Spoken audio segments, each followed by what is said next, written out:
Sports. We are Blackboard. We are Wisconsin.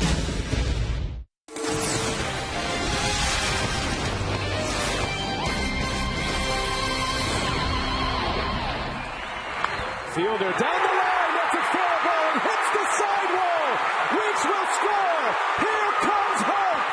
The throw from Pence, and Hart is saved by home. The Brewers win. Wow, does not get any more exciting than that, and Joe English got things going last night. He's got the home run swing going in that batting cage here tonight as they get ready for Game 2. It's the Astros and Brewers. Here's last night's hero, Prince Fielder. You don't need the home run to deliver a game winner, and Prince proving that last night. Hi, everybody. Our broadcast continues. The Astros and Brewers here on Fox Sports Wisconsin. Well, last night turned out to be quite a win for the Brewers, and they needed a little bit of everything to get that. Dave Bush was on the hill last night and provided a quality start for Milwaukee, pitching 6 very solid innings, only giving up 2 earned runs, and the Crew could use one more quality start to get a series win over Houston here tonight. But how about Joe English? What an at-bat he had in pinch hitting for him, his first pinch hit home run of his career. He leads the league in pinch hits with 15, and Prince Fielder 9 RBIs over his last 6 games, all without a home run, still finding a way to deliver a game winner for the Brew Crew. Boy, they'll carry that excitement into tonight, and we'll do some Wolf watching. Is the Brewers' top free agent signing of the season ready to go after taking one right back on his pitching arm in his last start? B.N. Roth pick up the story as we're set for the first pitch next on Fox Sports Wisconsin.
Presented by Menards. Save big money at Menards on all your home improvement needs. By AT&T. Find out what's possible with the nation's fastest mobile broadband network. AT&T. Rethink possible. And brought to you by the new Miller Lite Vortex bottle. Taste greatness. Back at Miller Park, Milwaukee, the roof is open. It's a gorgeous night for baseball here in Milwaukee as the Brewers get ready for the Astros. And a former Astro, Randy Wolf, it'll be his 2nd consecutive start against Houston. Wolf going after his 8th win of the year and trying to get that ERA headed south Hello, everyone. Brian Anderson, Bill Schroeder. Welcome back from Miller Park. And, Rock, it's good to see Randy Wolf back in a Brewers uniform. We thought he was headed for the disabled list after his last start against the Astros. And it was one of his best starts of the season. I mean, Randy Wolf, 6 scoreless innings. I mean, no walks, able to command the strike zone. Outstanding stuff for Randy Wolf. But then in the 7th, it all took a turn for the worse. A line drive back up the middle. Randy Wolf tried to get the glove up, but unfortunately was not able to do it. It could have been a lot worse. It really hit in a spot where Wolf seemed to be okay as the days went on. Wolf seemed to think he was going to have to go on the disabled list. He certainly did not go on the DL, and it's awfully good to have him out there here tonight. So Randy Wolf back in his rotation spot. The Brewers were able to utilize the off day on Thursday, the team off day, and Randy Wolf returns to the mound here tonight against an Astros ball club that has been swinging the bats very well. It was a big win last night for Milwaukee. Prince Fielder provided the fireworks at the end. We'll see if Prince is back at it tonight. The Brewers and the Astros on Fox Sports Wisconsin coming up next.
Some of the sights and sounds from last night. A thrilling finish as the Brewers beat the Astros, and Prince Fielder leads the Brewers back onto the field here tonight at Miller Park in Milwaukee. We're glad you're with us. Brian Anderson with Bill Schroeder, Mark Concannon. Brad Mills, the manager of the Astros. His ball club playing a lot better since mid-June, and they've certainly been a very good club since the All-Star break. Here's Brad Mills starting the lineup tonight. Jason Bourgeois leads off, a former Brewer. Angel Sanchez bats second, then Hunter Pence in right. The middle of the order is Carlos Lee, Jeff Keppinger, and Pedro Feliz. and Chris Johnson, Humberto Quintero, and Brett Myers rounded out. That's the Subway lineup for Brad Mills' Houston Astros. And Randy Wolf back on the mound after 5 days of rest. He is back in his regular rotation spot. Well, 24th start of the year for Randy Wolf. He's been able to go into the 6th inning or deeper in his last 7 starts, so he's been able to eat up some innings. 141 for the season, and a 5-5 career record against the Astros with a 349 earned run average. Wolf pitching on his 6th day. The Brewers had an off day Thursday. There was some talk that Randy Wolf might not pitch again until next week, but after the week at Wrigley Field in Chicago, he was able to do all of his between starts activities, and that includes a bullpen session, a side session, and he is ready to go here tonight, and that's a good sign for the Brewers. Randy Wolf pitching against his old team. He went 6 innings, just 1 earned run against the Astros last Sunday. At his first pitch, he is down low, ball 1, and away we go from Miller Park. Jason Bourgeois, a Houston native and a former Milwaukee Brewer. As of last year, he's with the big league club in Houston now. He and Michael Bourne, childhood teammates, and Bourgeois replaces Bourne in the starting lineup tonight in center field. And Brad Mills getting another right-handed bat in the lineup with Randy Wolf on the mound. It was a rough day for Michael Bourne in last night's ball game.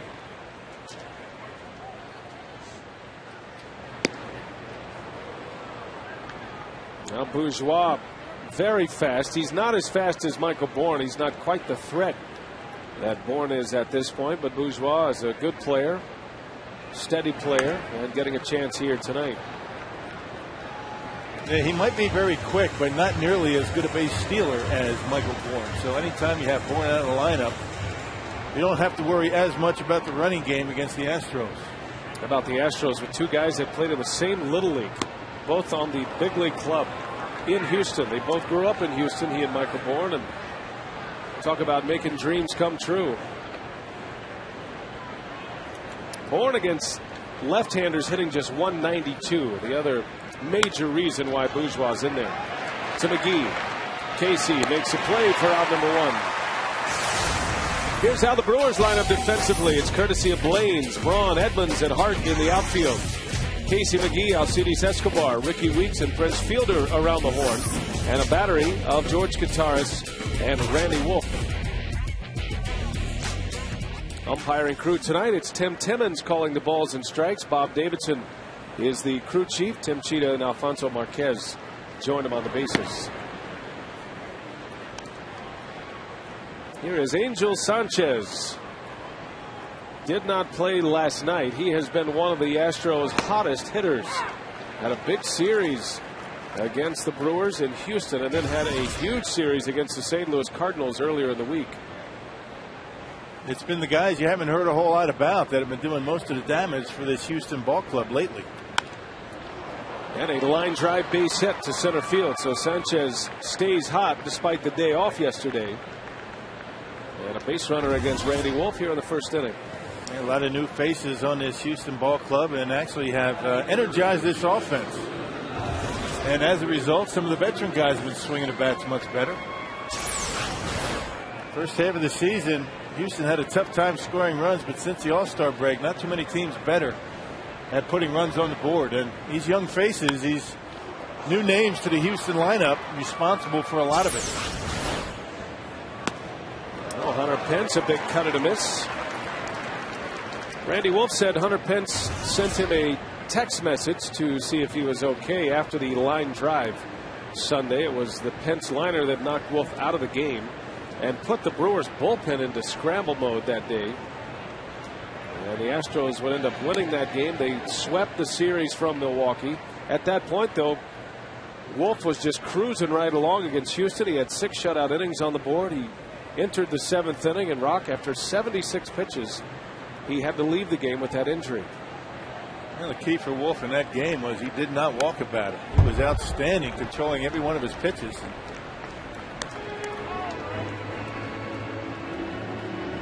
Brewers had a 3-0 lead before Wolf got hit in the wrist. As you mentioned, the bullpen had to scramble a little bit. Cameron Lowe came in, got loose probably a little bit too quickly, and And things kind of unraveled for the Crew after that. No balls, 2 strikes on Pence. And that one misses inside. 1-2 the count. Last night, Hunter Pence doubled in 2 runs. He had a big hit for the Astros in the 3rd inning. Gave the Stros the lead. Houston had a 5-2 lead going to the 9th. The Brewers were down to their last 2 outs, and then the rally started. And after Escobar grounded out to start the inning as Pence strikes out, Brewers did not make another out. Well, our scouting report tonight on Randy Wolf comes from the Astros hitting coach, Jeff Bagwell. Basically, we just got to get the ball up. He throws all 4 pitches. We got to get good pitches, got to get strikes. He mixes speed. He's been around a long time. He knows how to pitch. So, we're going to have our work cut out for us. But we're just going to have to, like I said, get a good pitch to hit and swing as hard as we can, see if we hit it where nobody is. Well, get ahead early in the count and then have the Astros swinging pitches out of the zone. That's what he did to Pence. And that's what Carlos Lee does here to start the inning. So a good start for Randy Wolf. Now the Brewers coming up against Brett Myers.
Turned in by Ken Maka, Ricky Weeks, Corey Hart, and Ryan Braun at the top of the order. Braun with a modest 6-game hit streak going. Middle of the order is Fielder, McGee, and Edmonds. And the bottom 3 for Maka, Alcides Escobar, George Gutaris, and Randy Wolf against right-hander Brett Myers. And Myers having a tremendous season. Just signed a contract extension with these Houston Astros, making start number 23. And in every start this year for Myers, he's gone at least 6 innings. So he's been a workhorse out there on the mound. First pitch to Ricky Weeks is in there for a strike.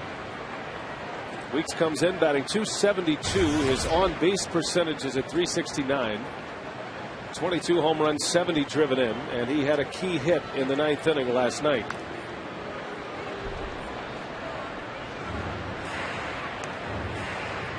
Now Brett Myers has gone 6+ every start. The numbers Rock mentioned.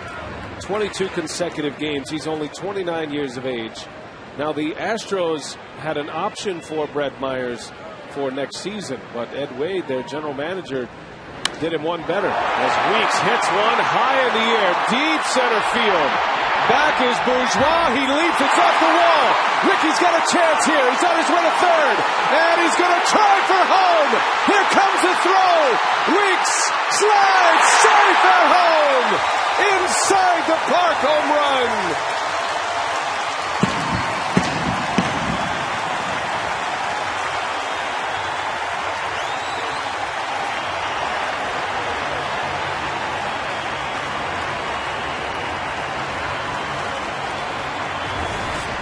I'm glad I'm not Corey Hart to try and top that. What a start for the Brewers, huh? Boy, a fastball. Ricky Weeks gets under it just a little bit. A high towering shot out into center field. almost getting out of here, and Bourgeois got too close. Ball carried over towards center field again, and Ricky Weeks with an inside the park home run. And Ricky wasn't even running until right about here, and not even close at home plate. Wow. So now Ricky Weeks has something in common with Prince Fielder and Corey Hart. Inside the park home runs. He goes the circuit. 23rd home run of the year, and Hart banging away into the gap in left center. Hart on his way to second. And Corey Hart with a double. Boy, some fireworks for the Brew Crew to get this game started. Now 7 consecutive base runners for the Brewers going back to last night. Right about here, Ricky thinks this ball's out of the ballpark. Kind of cruising around, and it went off the wall, and here he goes. The only thing more exciting than a triple. The old inside the park home run, the first of the year from Milwaukee. Well, and it's right about the time you round third base that that piano jumps on your back, isn't it? For most of us, I don't think for Ricky. How about that? Yeah, Prince Fielder did against the Toronto Blue Jays. That was a ball that wedged in the padding down there in right field, and Fielder never stopped running.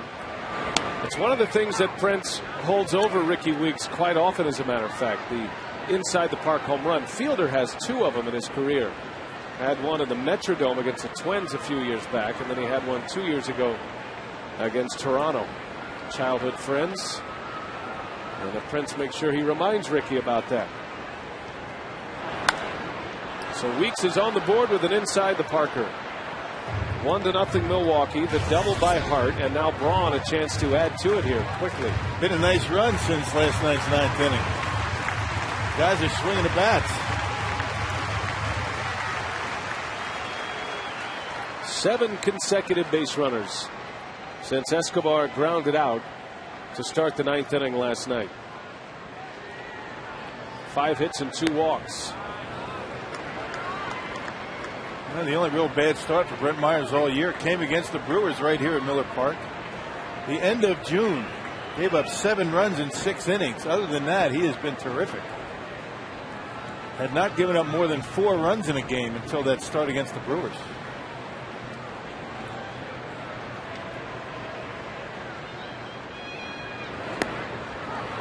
Braun lays off and able to check his swing, according to Bob Davidson. 2 balls, 2 strikes on Ryan Braun.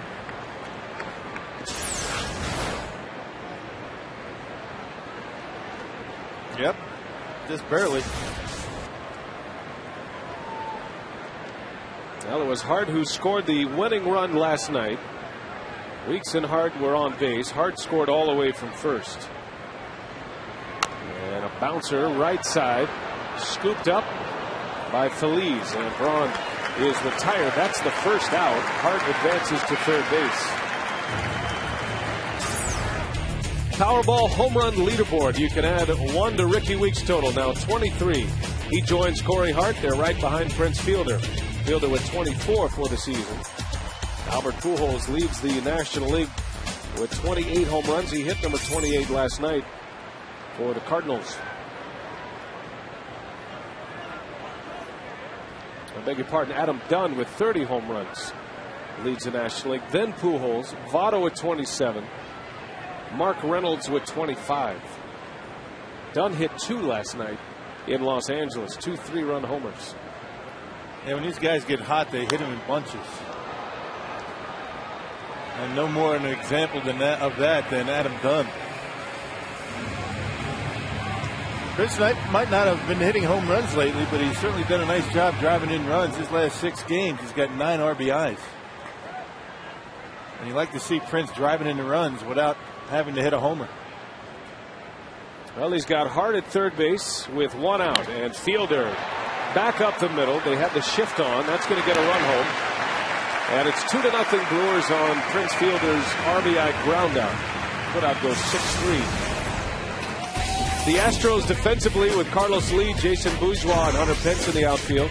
Chris Johnson, Angel Sanchez, Jeff Keppinger, and Pedro Feliz around the infield. And then it's Humberto Quintero catching Brett Myers. What a fast start to this one here tonight. Angel Sanchez The shortstop tonight, Jeb Blum, got the start there last night. 2 outs for McGee. By the way, for Fielder, that's his 56th run batted in, and his 10th RBI in his last 7 games. And you love to see the good situational hitting by Milwaukee. You get the double, you get him over the ground out by Brawny, and Prince with the ground out to score him.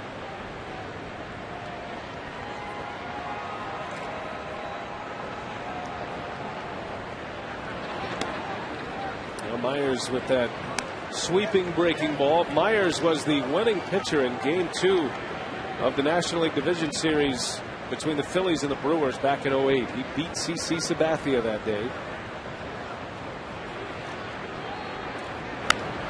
McGee gets sawed off, and a catch is made by Sanchez. So the inning ends, but some fireworks early. Ricky Weeks with his 7th leadoff home run this season, and the 20th of his career. It's 2-0 Brewers.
Lance Berkman, but Houston doesn't look at this as a massive rebuilding. The Astros feel like they have a solid veteran nucleus with players like Bourne, Pence, Lee, and Keppinger, and they think their rookies are ready to contribute. Some people in the Astro organization see this team as a version of the Cincinnati Reds with a good blend of youth and experience, and guys they expect to be competitive again soon. Well, they have put their money where their mouth is, I guess, because they locked up Brett Myers to a 2-year contract extension, going beyond the 1 year, the option that was available. Ed Wade, the general manager of the Houston Astros, has brought a lot of Phillies connections here to this Houston roster. Guys like Brett Myers and guys like Pedro Feliz.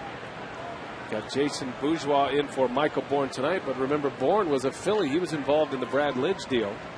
So it kind of has a Philadelphia slant to it. Speaking of former Reds, Jeff Keppinger bounces out for the first out of this 2nd inning.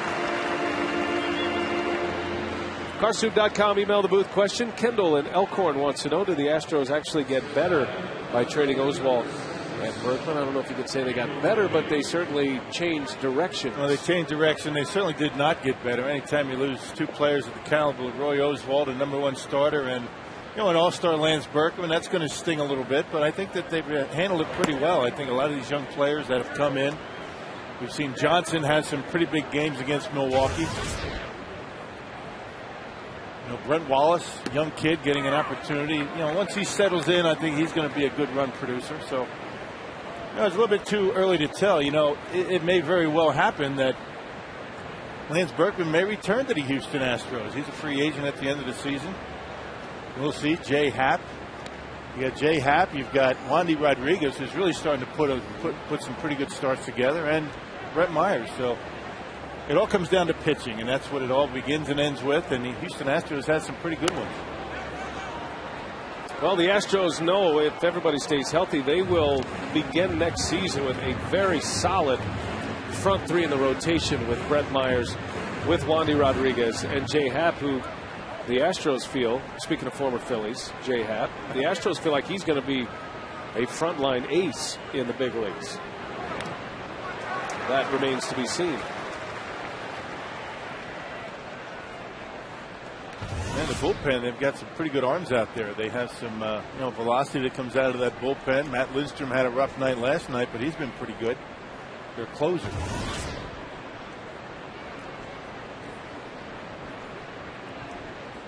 Ball and 2 strikes. Feliz takes one down and in. Randy Wolf was a Philly during Ed Wade's tenure as general manager in Philadelphia. And of course, Randy Wolf, an Astro, coming off a great season with the Los Angeles Dodgers a year ago. Wolf is hoping for a good finish to the season. That one's up into the setting sun. Feliz with a single with one away.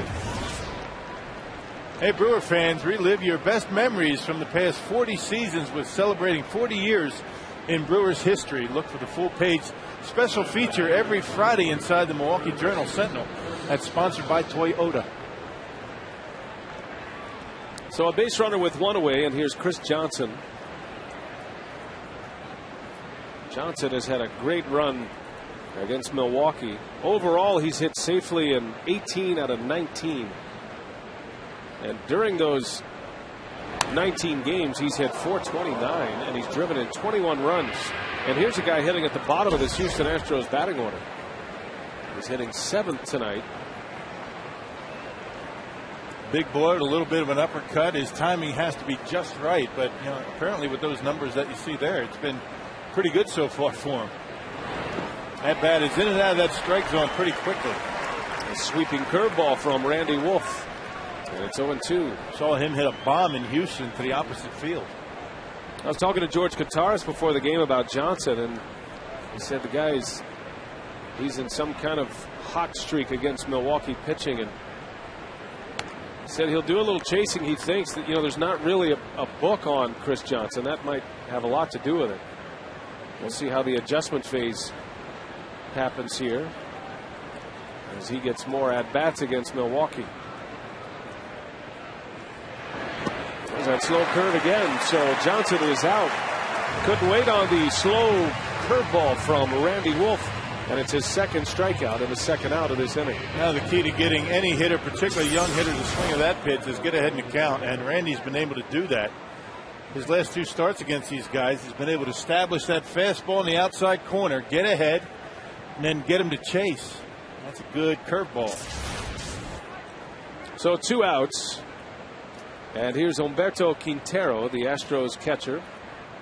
He was not in the starting lineup yesterday. Jason Castro caught for Houston. Quintero is the everyday catcher for the Stros. He's had a pretty good run against Randy Wolf in 11 career at bats. He's 5 for 11 with a home run against Randy Wolf.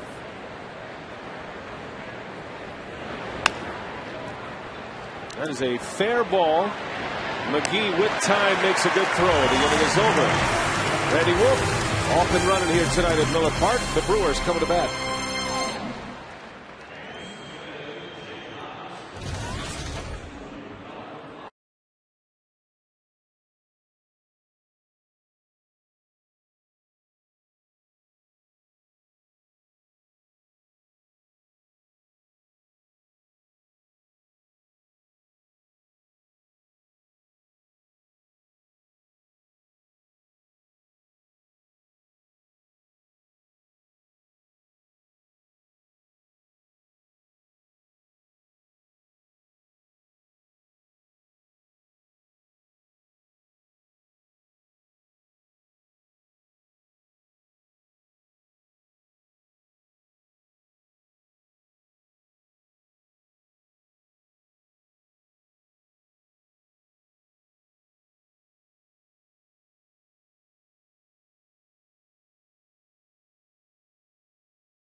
For tonight, we'll give you tonight's results in our Brewers Live postgame show. The question is, what is the most intriguing NL division race? You can text your answer to 234-234. W for East, X for Central, Y for West. 234-234 is the number. Brett Myers back on the mound facing Jim Edmonds to start it. What exciting first inning for Milwaukee. Ricky Weeks with an inside the park home run to get us started. And then Hart doubled the next batter. Prince Fielder ended up driving in Corey Hart from third on a ground out to short. Edmonds in the air to left. Lee is going back at the track, drifting back. He makes a catch for the out. It's a tough Sun field right now in left as the sun shines through the glass panels above the first base grandstand. Yeah, that was a much tougher catch than it looked. Off the bat, looked like a routine fly ball. Apparently the ball's carrying pretty well here tonight. Everything opened up. A little bit muggy out, but still in all. You know, the ball that Ricky hit had pretty good carry on, and Carlos Lee able to make a nice catch against the wall. Here's Escobar.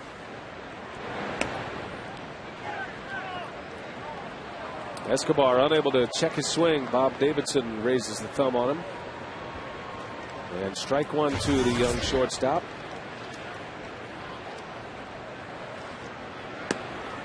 And strike two. Escobar had 2 hits last night. He drove in a run with a double. Put the Brewers on the board first last night. And a double and a single. 2 for 4. And starting to swing the bat pretty well. Escobar getting comfortable as a big league hitter. He's had a lot on his plate to man the position of shortstop in the major leagues. It's more than just catch and throw at that position. Willie Randolph has been on him from day one of spring training. He wants him to be a complete player. And he's done a pretty good job. I mean, he has made some errors this year, but a lot of them have been concentration errors. I mean, routine plays that you would figure Escobar can make in his sleep. Those are the testers. As the season goes along, it's the mental grind that gets the young players more than anything else. Focus and concentration on every pitch. That's the challenge. And that's what Willie Randolph has been really spending a lot of time with Escobar. That's what he's been talking about.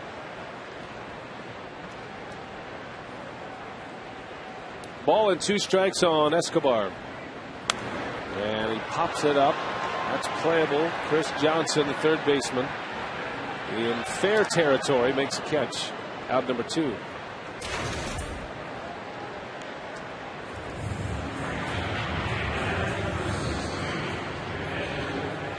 Well, the Astros felt like with Brett Myers and Roy Oswalt at the top of their starting pitching rotation, and the fact that Wandy Rodriguez was coming off a nice year last year, they felt like they were going to be much better out of the gates. But remember, Houston lost 8 consecutive games to start the season under first-year manager Brad Mills. And while things have turned around a little bit, the Astros have been well below 500 since day one. They do come in to play tonight 47-61, but they've been able to leapfrog the Chicago Cubs. Yeah, the Cubs lost again today. Qatar to the opposite field. That ball's pretty well hit. Carlos Lee is back, and he's got it at the wall. Lee runs one down. An excellent play by the Astros left fielder. And it's a 1-2-3 inning for Brett Myers.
By Piggly Wiggly, the official supermarket of Fox Sports Wisconsin.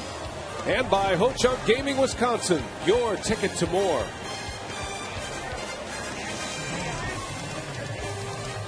Back at Miller Park, it's a beautiful night here in Milwaukee. You see the sun shining through. And a great time to be in the Brew City right now. You got the State Fair going on. Got our friends from the State Fair coming by, dropping off a cream puff and I believe an extra large Bill Schroeder sized brownie. Hey, a whole box of them. Jim Lombardo. Yeah, Jim's the best. We appreciate that. And we'll be diving into that for sure soon. Got some day games coming up Sunday and Thursday, right? Maybe head over to State Fair. Be a good time to do it. Always a fun time. The State Fair is just, what would you say, about maybe 2 miles, 3 miles from here? It's not that far. And then if you're not from the area, you can make it kind of a doubleheader. You do State Fair and a baseball game. Brett Myers delivers with a base hit. Something about Myers with a bat against the Milwaukee Brewers. Yeah, had one of the best at-bats in the postseason against Milwaukee back in 08. In Philadelphia against C.C. Sabathia. You'll never forget it. It was the at-bat that led to the Shane Victorino grand slam. The at-bat that would not end. I believe it was 11 pitches total, if memory serves. Yep, 2 outs, a long at-bat. Brent Myers able to get to first base, and then Victorino, I think, in 2 pitches later, hit the grand slam, and that was just about all she wrote for that game in Philly. Yep, the Phillies went up 2-0. Myers was the winner over Sabathia that day. The Brewers came back, won Game 3 here at Miller Park, and then lost Game 4. And the Phillies would advance, and the Philadelphia Phillies would go all the way to the World Series and win a World Series that year. And Myers still has that ring from the Phillies of 08.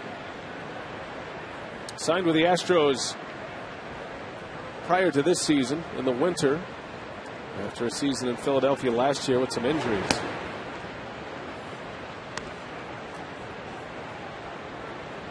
Bourgeois batting for the second time. He grounded out to third his first time up.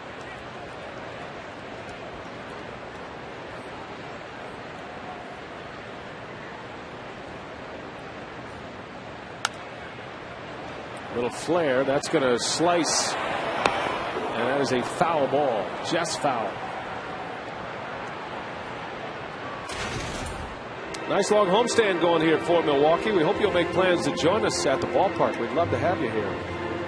Got the Arizona Diamondbacks coming in on Monday, and then our Brewers Community Foundation game on Tuesday. We're going to televise that game, and commercial free. We're going to have a bunch of auction items, including a fantasy camp package, among others. Yep, a hitting clinic with Dale Swaim, a pitching session with Rick Peterson. That's going to be a lot of fun that day. Yep, looking forward to a Tuesday commercial-free broadcast. Craig Deshawn and Telly Hughes will be manning.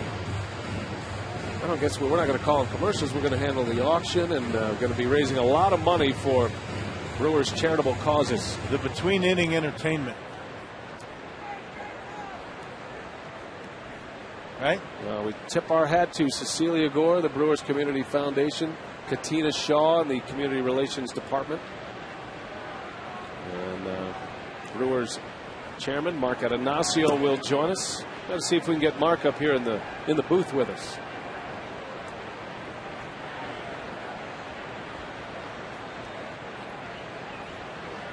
So that's all coming up Tuesday.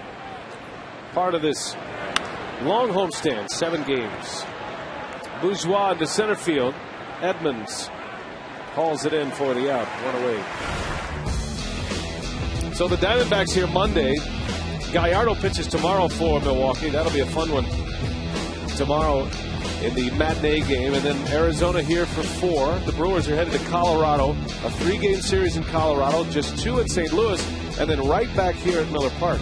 So this stretch of games right here, it's 16 of the next 21 here at Miller Park. And 3 off days in a week. Go figure. The Brewers, before the All-Star break, had a stretch of 20 consecutive games. Right. And then right after the break, what was it, 15 in a row? I believe it was.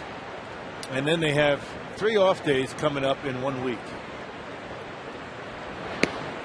You got big plans for those off days, Rock? I do. All right. Or at least at home, I'm told I do. Got a long list. See, that's the part about when you have so many games in a row. When you go home, the list is just longer and longer. It'll get taken care of. Yeah, you got people for that.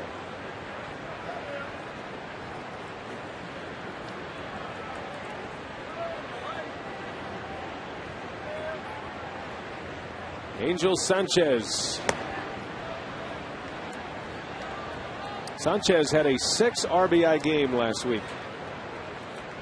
That was Tuesday against the Cardinals. He was a home run shy of the cycle and had 4 hits, 6 RBIs, the most RBIs in a game for an Astros player since Hunter Pence drove in 6 last year. And Randy Wolf pitching around the edges against Sanchez. He walks him now 2 on with 1 out, and Pence coming up. And now you're asking for trouble. You got Hunter Pence and Carlos Lee coming up. And as hot as Sanchez is, the worst he could do is probably find a gap on you, hit the double. But the next 2 guys can certainly hit the ball out of the ballpark on you. Quick trip to the mound for George Gutaris. Jerry Augustine made a good point on Brewers Live pregame today, talking about the 40 to 60 pitch range for Randy Wolf is going to be the key for him coming back from that injury. As Pence takes a mighty hack, and it's 0-1. Yeah, that fatigue factor, once it sets in just a little bit, it always affects an area that has been hurt somewhat, even if it's not bad enough to miss a start. But you start getting tired, you start getting into the rhythm and get loosened up a little bit. It's not going to feel 100% throughout the game, not yet. One thing you haven't seen with Wolf is any flinching after he gets rid of the baseball either. A lot of times after a guy gets drilled like that, just like a hitter, you're a little bit hesitant up there at the plate after you get hit in the head, but a pitcher is the same way. Sometimes the tendency is not to finish your delivery and try and protect yourself right away. Short arm it. Haven't seen that. Just missed with a fastball. Pence and Wolf were teammates in Houston. It was really amazing how the knot on Wolf's wrist went down from one day to the next. They did a good job, the Brewers athletic training staff, making sure he was able to return, because we saw him the next day at Wrigley Field. He was going through all these strength and conditioning exercises, and at Wrigley Field they usually do that in the concourse before the gates open. And we saw Randy and said, "Look, how you doing?" He goes, "Oh, fine, no problem." He showed me his wrist, and not even a knot. Escobar going to second for 1. That's all they'll get. And Pence is the second out of the inning. It was an amazing recovery from one day to the next. I mean, almost a 100% turnaround for Randy. And he said he got lucky. It actually hit him right between some big bones that run from your forearm into your wrist area, and didn't get flush right on the bone. If that happened, then he would have been in trouble. He might have had to miss a couple of starts. There are so many small breakable bones in the wrist and the hand, and that's why Wolf reacted as he did. Randy said, based on the expression of his teammates, Ken Maka, Dan Wright, he felt like something bad has happened here because he thought for sure it was broken by the way it looked. Carlos Lee again going after the first pitch.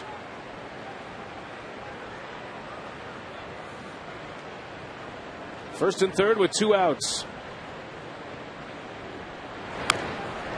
And it's quickly 0-2 on Carlos Lee. Yeah, Carlos, he's one of those guys that'll sneak up on you. He'll take a couple of at-bats and kind of set you up for at-bats later on. He'll take a couple of strikes and then swing with 2 strikes, and then there'll be times he goes up there swinging right away. Kind of lulls you to sleep and thinking he's going to take some pitches. He's a crafty hitter. On a fastball, it's Randy Wolf who breaks out the surprise. Fastball strike. And Wolf is out of the inning. Ricky Weeks will hit second. He had it inside the Parker last time up.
Say, fans, a reminder, the Brewers and Quick Trip need your help. The Brewers are competing with teams around the league to win a Pepsi Refresh grant worth $200,000. All that is to build a miracle baseball league for children with physical and mental disabilities. Your vote could make a huge difference for our community and thousands of children. So get out your cell phone and text Brewers to 76462 or go to the Brewers page on foxsportswisconsin.com. Click on the Miracle Field logo.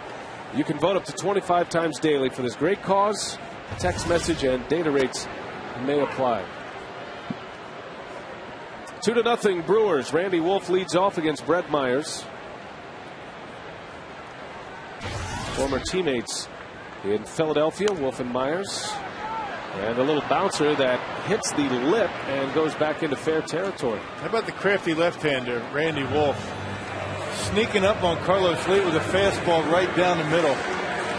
Amongst the other things that Carlos Lee does at the plate, I mean, he's a terrific hitter, but he won't guess with 2 strikes, and he got caught guessing on that fastball. He couldn't walk it across home plate any more down the middle than the one that Wolf got him on.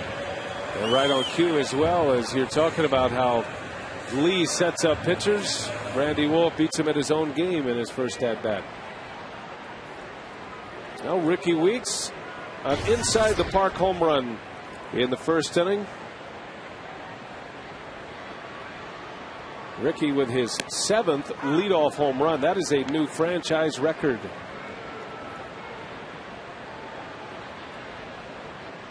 Tommy Harper, 1970. Paul Molitor in 1991. And Brady Clark in 2005 were tied at the top with Weeks with 6. Myers has to get over to race to the bag, and Myers beats him. 2 outs. Brady Clark, the guy on that list you don't expect. Not a home run hitter by any stretch. He had a terrific season here. Hit over 300. Never really was able to reproduce those type of numbers, but a good leadoff hitter that year anyway. And Ricky Weeks hustling down the line as usual. Now, Paul Molitor has the franchise record for leadoff home runs, if you're wondering, 33. Weeks is fast approaching, though, and you figure if he stays healthy and he stays in a Brewers uniform, that he'll have a chance to wipe out that record before it's all said and done. Weeks with 20 now in his career. And that's why Ken Maka likes him at the top of the order. Get that 1-0 lead right away. And if he can't hit it far enough to go over the fence, he'll just run around the bases for a while, like he did today.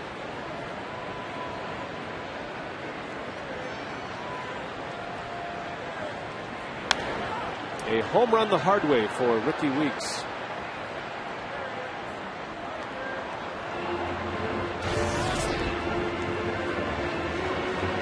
Corey Hart has it inside the park home run.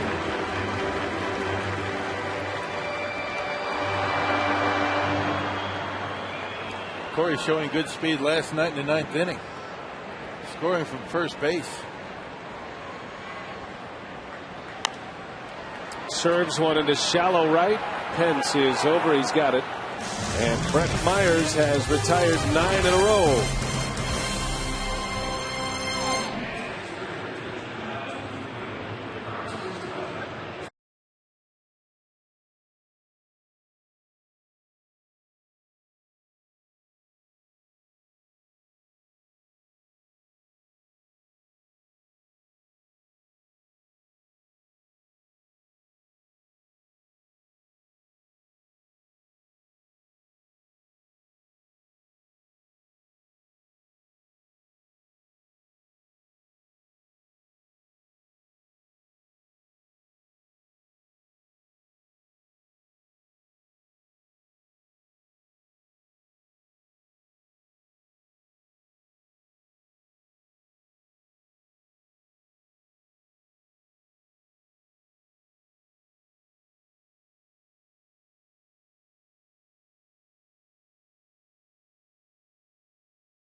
This Tuesday night, viewers and fans can bid on the items online during the game. The telecast will have special features highlighting the work of the Brewers Community Foundation.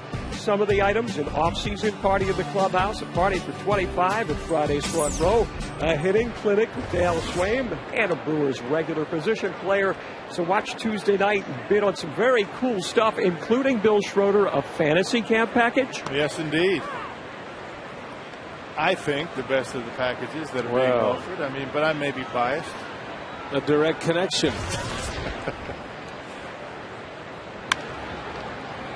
There's a bouncing ball. Look at Escobar. The throw to first, and it's not in time. He's something, that kid. He's putting up highlight reel play every day at this point. Is Keppinger fast enough to beat it out, but Escobar made it close at first base. That's an infield hit for Jeff Keppinger. It's the ability to get to the baseball. That's not the tough part, but to get up and get it off on its way to first base quickly, that's the trick.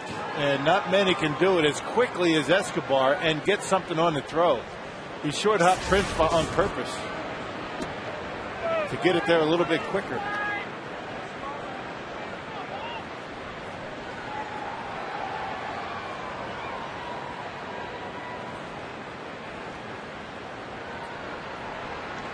Leadoff base runner for Houston. Here's Feliz.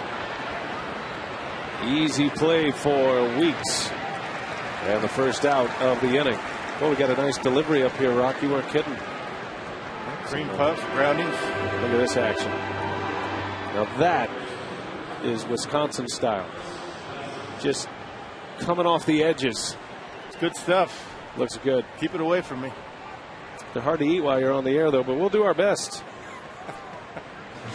Everybody around us is enjoying quite a bit, but we sent a big batch down to the truck. They're probably knee deep in it right now. The problem is we send them down right now. There won't be any pictures. Somehow what we send down rarely makes it. You know, they just show up with an empty box. Right. That's too bad. But they don't know that that's what it started out as, an empty box. We just blame somebody else for ending up with an empty box. We just tell them our intentions were proper. I have no idea how they all disappeared.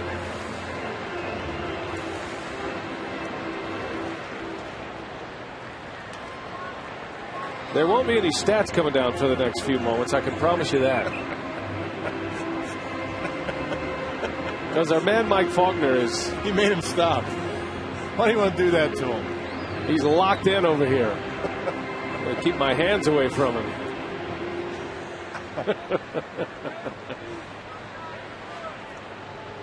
0-2 the count on Chris Johnson, who struck out in the second. And Wolf looking for that ground ball, maybe to get him out of the inning.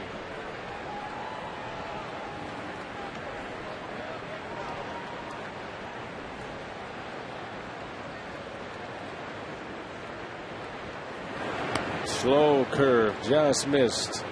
That's the pitch he struck him out on in the second.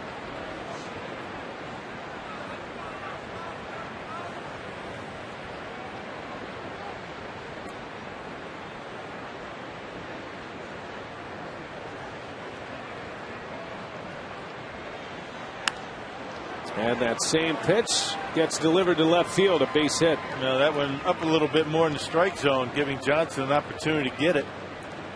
All about location with that off-speed pitch. So 2 on with 1 away. Wolf at the bottom of this Astros order. And tonight's AT&T trivia question. Since 1900, which team holds the National League record for having the most hit batters in a single season? I believe that is when they started keeping such records, 1900. Also the marker of the modern era.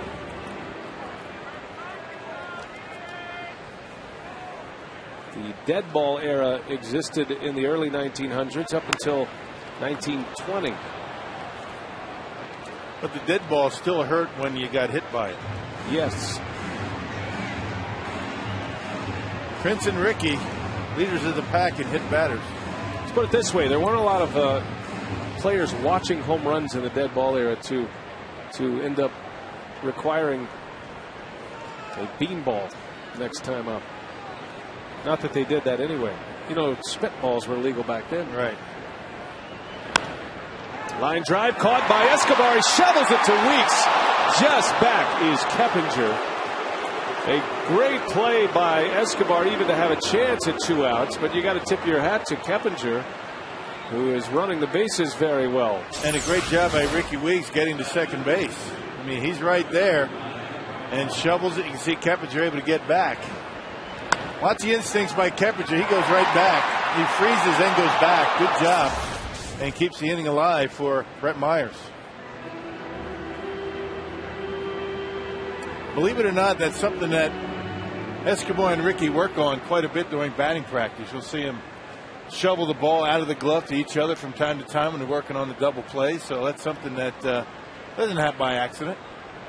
2 outs. Here's Myers. A bouncing ball to Weeks.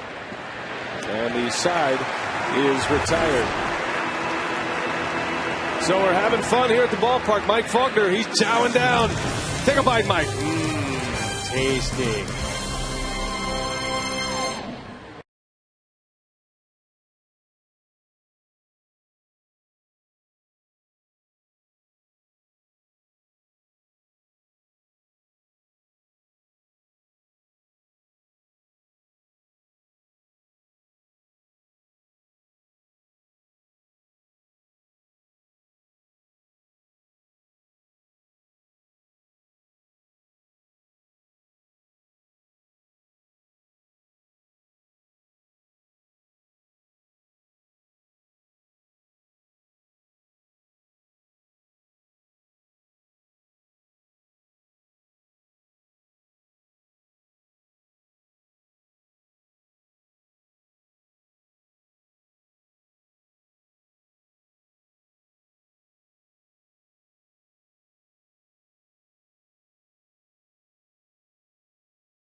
almost hit one out. Instead, it banged off the center field wall. Rickey got on his horse, and he ends up with a home run the hard way. An inside the park home run for Weeks. And it was quickly 1-0. Then Corey Hart doubled. Prince Fielder knocked in Corey on a ground out, and the Brewers a 2-0 lead after 1 inning. The Cousin Subs game reset. Randy Wolf is through 4. He's given up a lot of base runners. 5 Astros hits through the first 4 innings, but Wolf has a 0 on the board. I saw Escobar, doing the old hand, shaking it up, saying that ball was knuckling on him, that line drive that he caught. Got to keep your eye on it. Sometimes they do knuckle. Don't have much spin on them. They move around on you. Ryan Braun leads off for Milwaukee in the 4th inning against Brett Myers.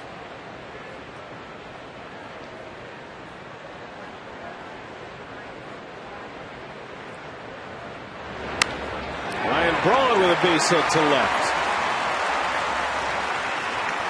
So the Brewers with a leadoff base runner here in the 4th inning. That's the first hit since Hart's double in the first, after Myers had retired 9 in a row. That fastball in. Ryan able to get enough of it. He got it down the trademark just a bit, but able to muscle it into left field.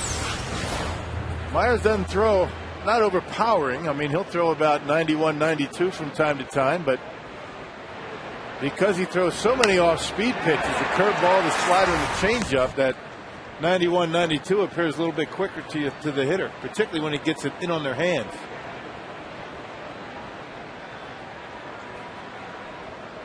Prince Fielder with a runner at first.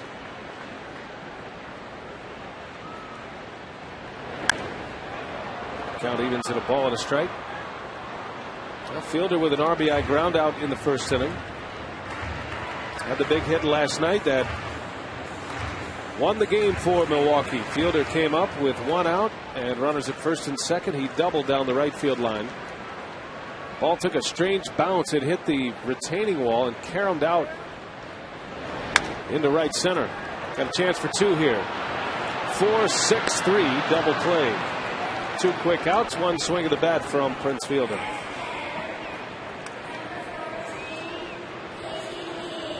So 2 gone here in the 4th. And it'll be Casey McGee. And our AT&T trivia: since 1900, which team holds the NL record for having the most hit batters in a season? And it would be the Houston Astros. Craig Biggio, a big part of that. Biggio, one of the all-time leaders for hit by pitches, the 97 Astros. The 06 Phillies, a team that Brett Myers was a member of. Brewers at 57 right now in game number 111.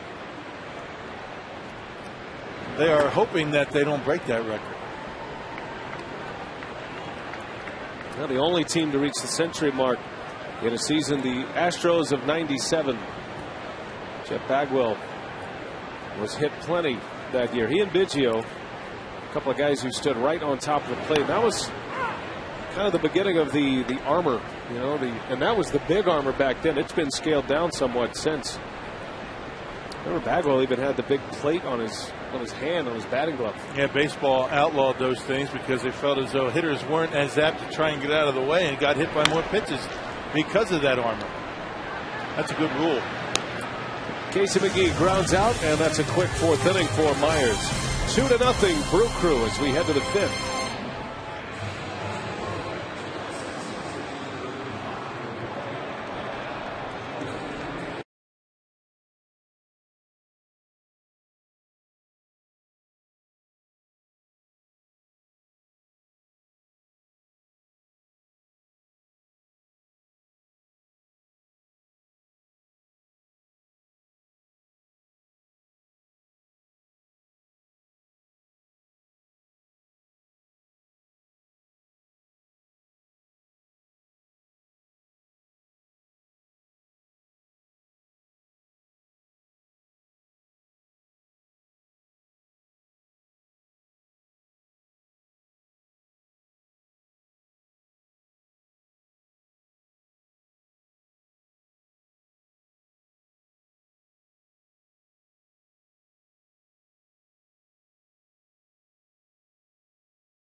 forget, tomorrow against the Astros, all fans in attendance will get a racing Italian sausage bobblehead, courtesy of Clement Sausage.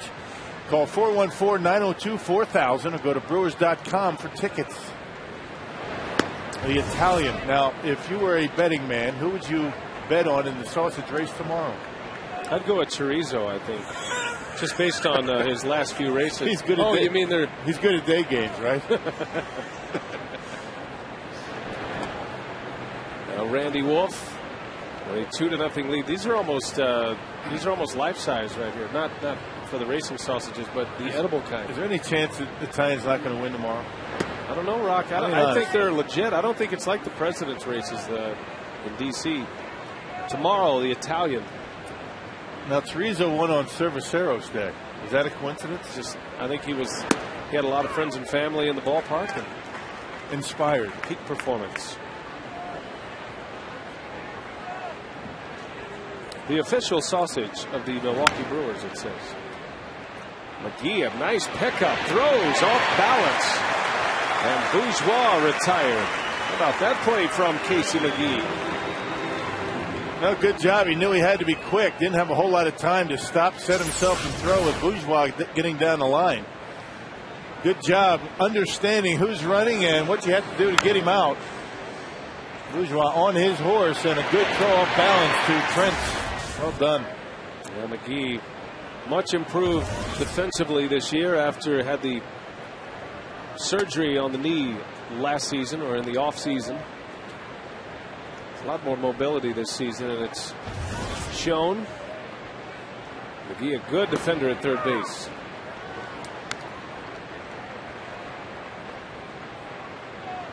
Angel Sanchez, he's been on twice, a single and a walk, and a 6-game hitting streak. And there is another base hit. Boy, this guy is some kind of hot right now.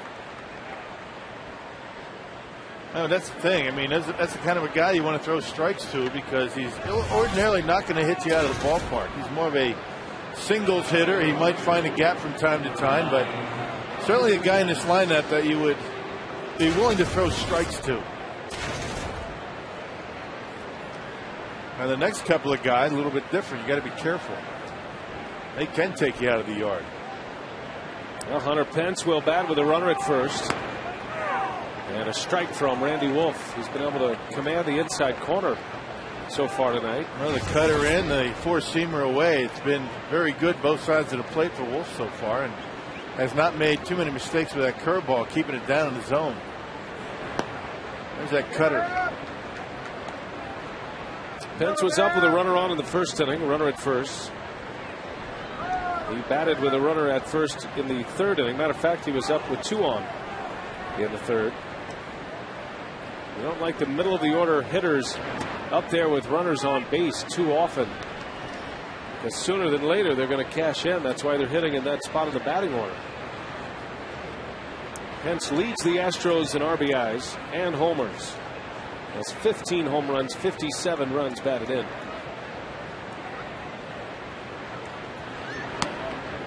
On the inside corner, 2-2 the count. Yeah, really trying to establish that cut fastball in on Pence's hands. Doesn't want to leave anything out over the plate. Yesterday his double came to right center to score a couple of runs, and that one just catches the inside corner. That is an open door for Tim Timmons, the home plate umpire. Pence gets sawed off, but he flares one into center field. A base hit. Sanchez on his way to third. So again, the Astros with 2 on. Now the four-seam fastball up in the zone. Pretty good pitch. Might have wanted it in a little bit more, but Pence, a very good high ball hitter, leaves that one out over the plate just enough to allow Pence to fight it off into center field. See, he gets it back in his stance just a little bit. Didn't get extension, but strong enough to muscle it for a base hit to center. Now, Wolf has been in trouble in just about every inning. He's had at least one base runner in every inning. The Astros have stranded 6 so far, 2 on, 1 out, and Houston's cleanup hitter, Carlos Lee, at the plate.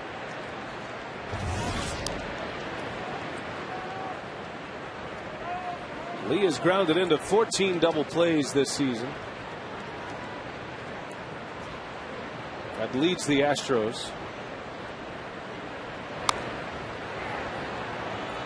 Wolf's making some pretty good first pitches to Carlos Lee, and he's going after every one of them. All 3 times up.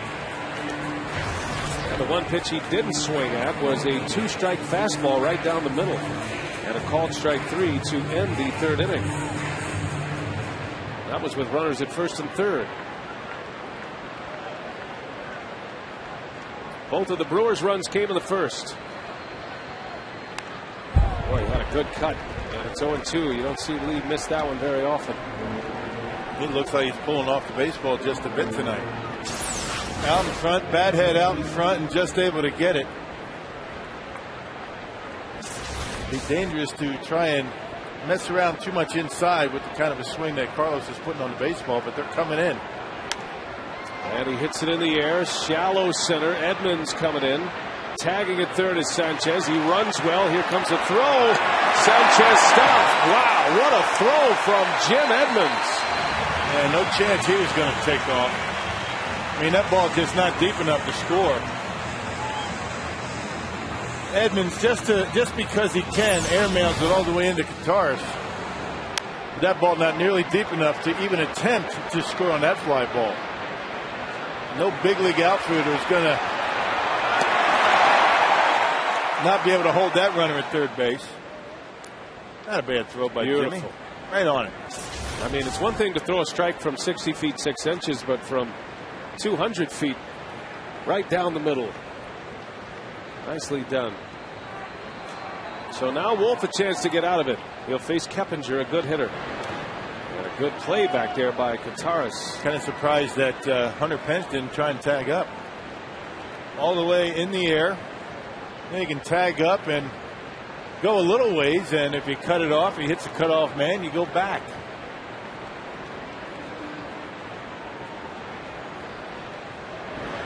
But those are the kind of base running plays that you got used to seeing with Mulder in the out.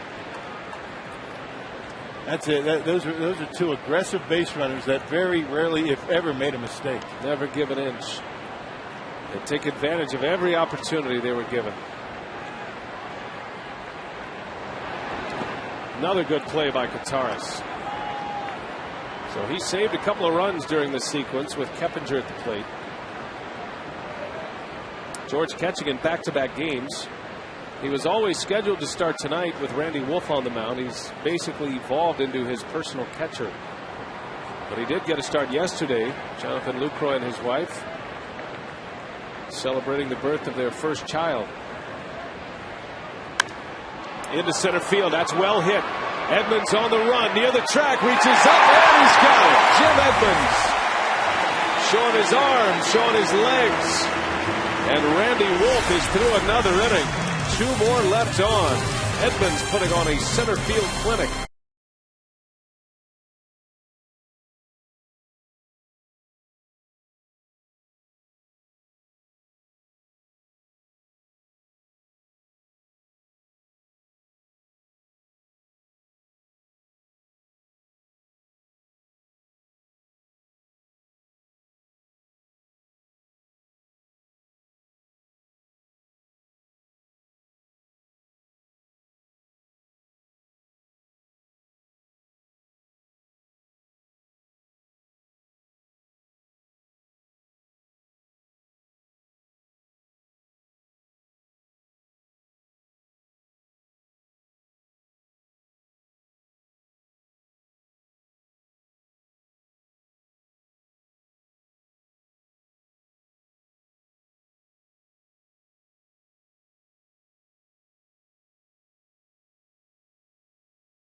by the Wisconsin Lottery and its family of instant scratch games. Odds are you'll like them. By Airtran. Go, there's nothing stopping you. And by GMC. We are professional grade. Jim Edmonds leads off for Milwaukee.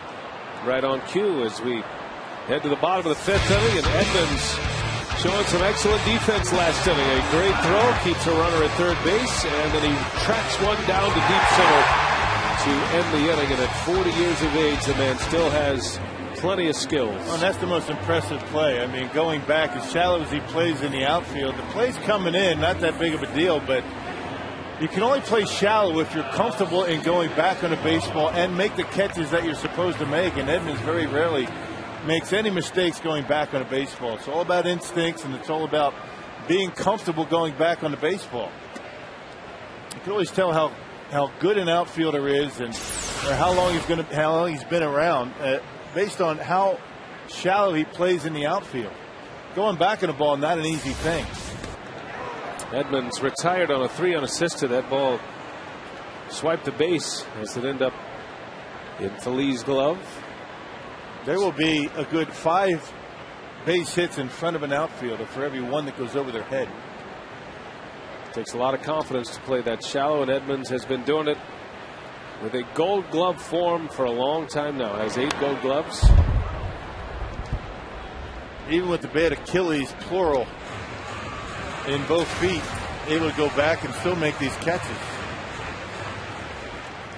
Edmonds had a chance to perhaps join a contender for the stretch run, but he said he liked it in Milwaukee, and Doug Melvin granted him that option to be traded away if he wanted.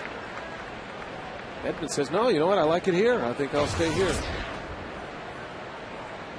Getting an opportunity to play quite a bit. Question is, how much would he played in some of those other teams? Maybe a bench player. I don't think Edmonds is quite willing to do that yet. 2-2 to Escobar. Fouls it away.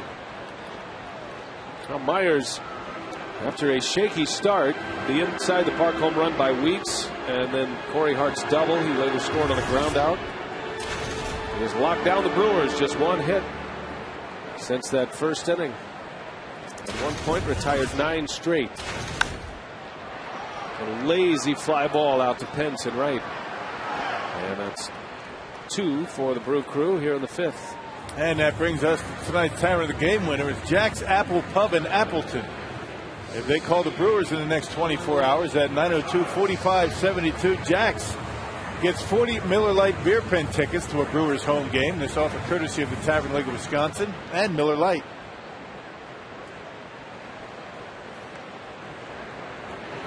George Kataris with 2 away.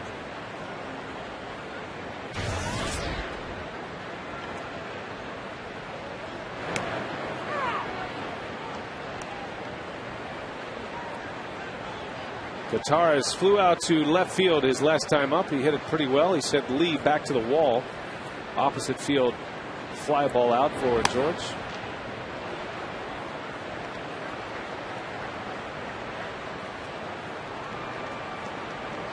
Myers likes to work quickly. He's a guy that can get locked in. He's tough to handle. Brewers are fortunate to have a 2-0 lead early. And Myers really hasn't given up much. You know, we talked about that start against Milwaukee right here at Miller Park. Gave up 7 runs in 6 innings. In 6 starts after that, he'd given up a combined 9 runs. Didn't give up more than 2 runs in any start in his last 6, so he's been pretty good. Well, he's had some much better days against Milwaukee. One of his greatest games was as a member of the Phillies against the Brewers back in 08 in September down the stretch run as Kataris draws a walk. So if nothing else, it'll get Randy Wolf cleared, but Wolf a good hitting pitcher. And he'll get a chance here against Myers with 2 outs in the 5th. Yeah, the Phillies were in a good race in 08. Obviously, they went on to win the World Series, but in mid-September, Myers came into Milwaukee and went the distance against the Brewers, coming back on 3 days rest to a complete game 2 hitter against the Brewers. The only run was a Prince Fielder home run. Wolf, a bouncer. Keppinger gloves and flips, and the inning is over. We go to the 6th in Milwaukee. 2-0 Brewers.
Join Foley and Lardner in striking out hunger in Milwaukee.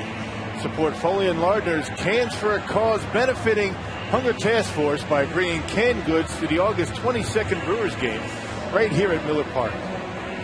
Big crowd tonight at Miller Park, a near sellout as Randy Wolf is working on a 7-hit shutout. A lot of hits for the Astros, but Wolf has stranded a ton of base runners, and he gets his first man out on the first pitch. Pedro Feliz bounces out to Weeks. The Astros have left 8 base runners so far. Yeah, at least one in every inning. 0 for 5 with runners in scoring position against Randy Wolf. Brewers 0 for 2, but one of the outs scored a run. That was Prince Fielder's ground out in the first inning. A lot of baseball already in the books today. Rock, if I said the name J.P. Arancibia, what would your reaction be? Who? J.P. Arancibia was promoted to the big leagues today with Toronto. On the first pitch he saw in the major leagues, he went deep. And then later in the game, he went deep. 2 home runs in his debut. Yep, 17-11. They beat Tampa Bay. How about that game? J.P. Arancibia as Wolf strikes out Chris Johnson. Came right at him, punched him out on 3 pitches. I'll remember that name now, guaranteed. What was it again? Right down the middle again, and apparently these Houston Astros looking for off-speed pitches, maybe cutters and curveballs, and second time, one of them has taken a fastball right down the middle. Humberto Quintero with 2 outs. Swings at the first pitch. And that is a breeze of an inning for Randy Wolf. A quick 1-2-3.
matchup, but the Brewers struck twice in the first. An inside the park home run by Ricky Weeks, his 7th leadoff home run of the season as he goes the circuit.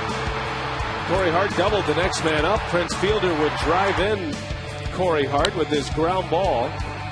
And a 2-0 lead in the first inning, and that has held up strong as Randy Wolf has gone 6 innings of shutout baseball against his old mates. And you can bid on exclusive Brewers items during the Brewers Community Foundation game, an ultimate live auction. Man, I'm looking forward to that. Tune in on Tuesday to watch the Brewers battle the Diamondbacks. Bid on items and premium packages.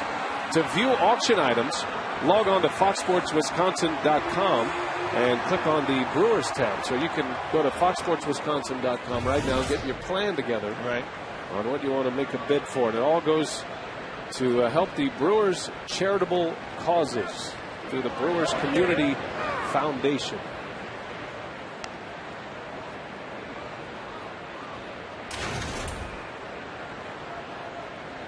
Ricky Weeks batting for the 3rd time. 23rd home run of the year in the first inning. 71 RBIs now. Bouncing ball, tough play. Johnson, gloves, fires in time for the out.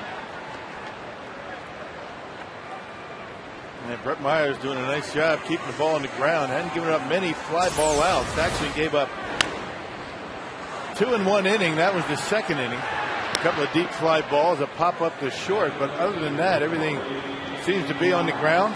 Doing a nice job minimizing that pitch count. Actually, Myers has not struck a batter out yet. Brewers have been able to put the bat on the baseball.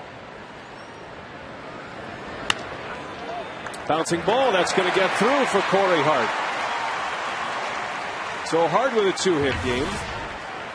And a base runner for Milwaukee with 1 away, and Ryan Braun coming up.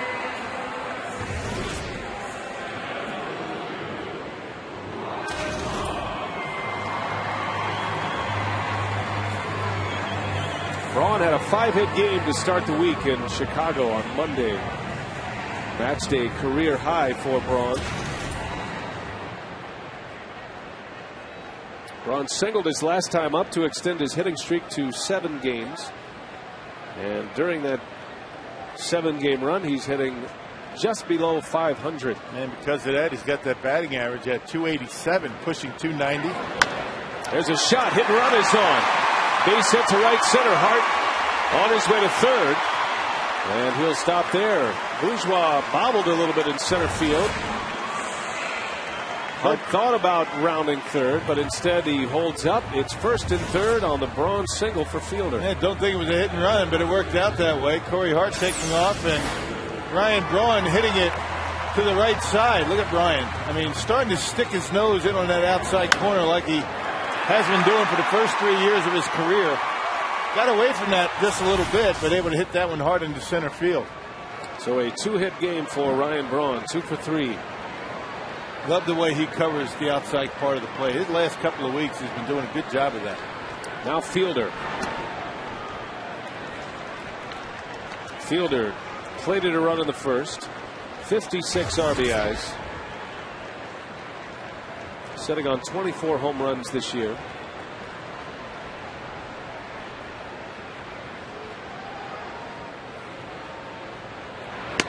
Oh, had a mighty cut, and I think he caught a piece of Castro on his, or rather Quintero on his follow through.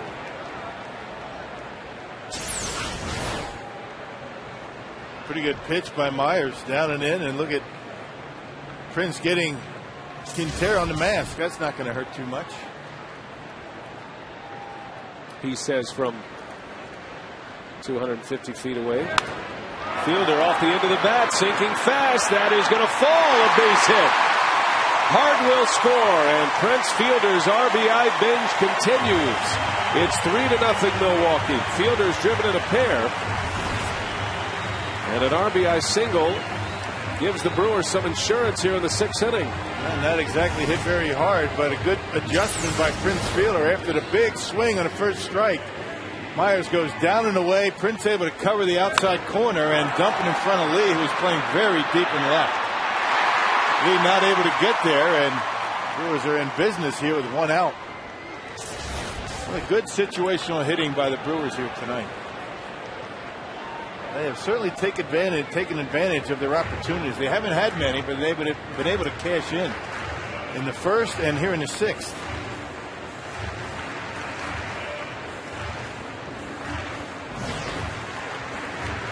Well, Prince now with 11 runs batted in over his last 7 games. And it's first and second for McGee. 0 for 2 against Myers tonight is McGee. Bouncing ball. That is going to sneak through a base hit. Here comes Braun. The throw is cut off. Braun scores. Casey McGee adds to it. 4-0 Milwaukee. Well, the bombing Brewers singling Brett Myers to death just like they did in Chicago. What was it, 22 singles and 26 hits for the Brewers against the Cubs. 4 in a row. And Casey, a seeing eye base hit up the middle and a slider that stayed up in the zone. Sanchez just couldn't knock it down, and the Brewers continue their onslaught of singles here in the 6th inning. And swinging early in the count. Hart's base hit on the first pitch, as was Braun. Can you have an onslaught of singles? Absolutely. The Punch and Judy crew.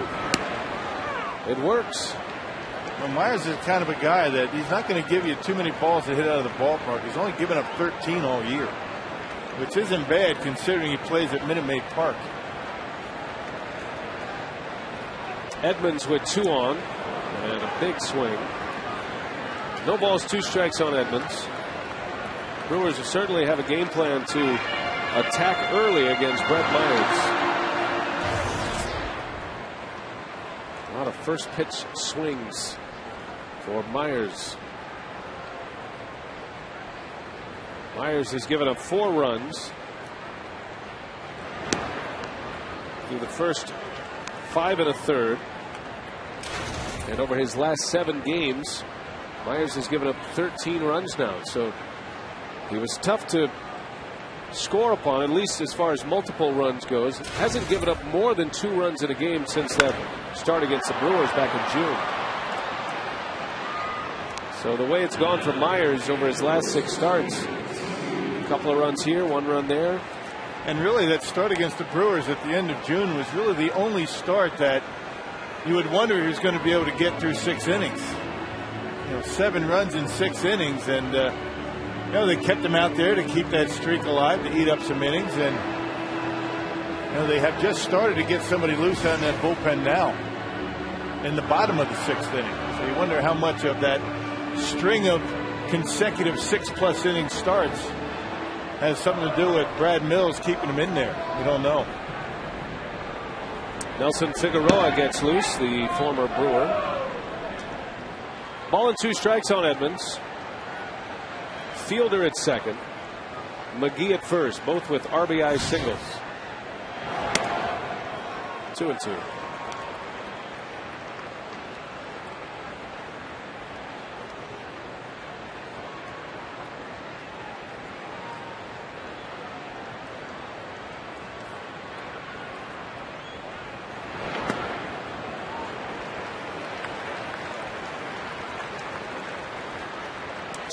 Consecutive starts going 6 or more innings.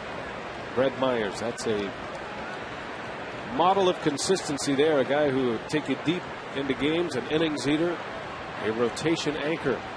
The Brewers have a chance to chase him here in the 6th today.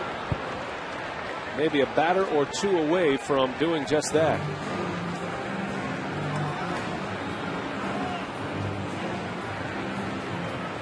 He's only at 72 pitches right now, which means he has been able to get outs early in counts. The Brewers attacking early. Not many pitches, but he hasn't struck anybody out. Edmonds down on strikes. Oops. Swing and a miss. My fault. Aware of that one. Good job, Rock. I'll tell Edmonds after the game that was on me. Yeah, you won't. Looked like a changeup, and Myers, actually slider that kind of backed up, stayed outer half, and Edmonds not able to get a piece of it. The conversation will go something like, yeah, one of the announcers said something about Myers with no strikeouts. Can you believe that? Can you believe he said that? Yeah, you know, Jim, I wouldn't do that. I'm a former player. I'm a former big leaguer. Just, you know, we're in the big league society together. Must have been the other guy, the outsider. Now, would I do that to you? I don't know. I think you might.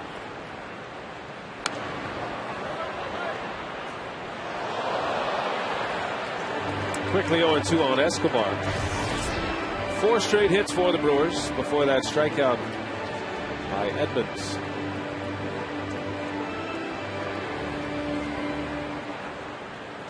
Escobar is 0 for 2.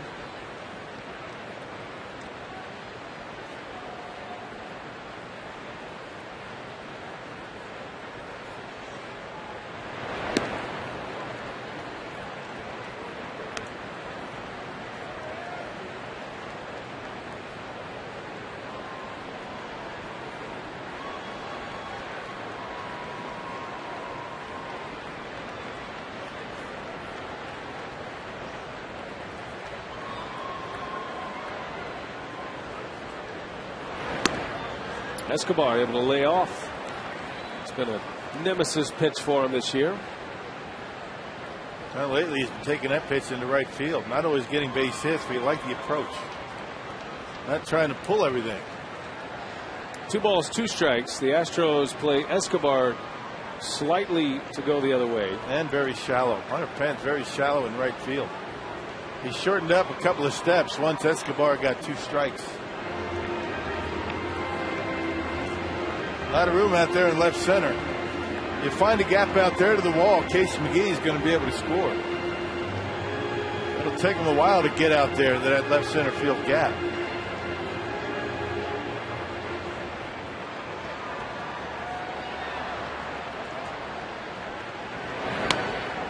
And Escobar strikes out. So the inning ends with back-to-back Ks.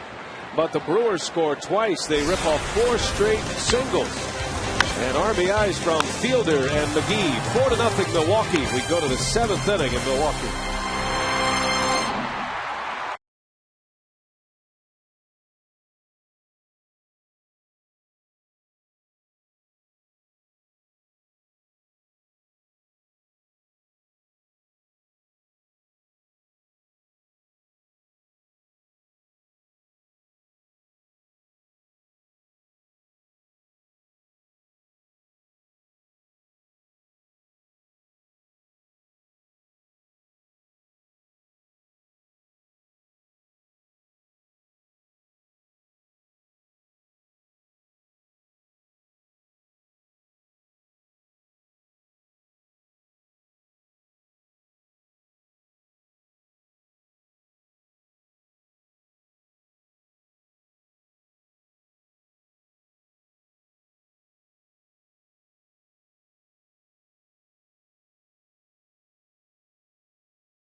Fox Sports Wisconsin is presented by Miller Lite and the new Miller Lite Vortex bottle. Taste greatness.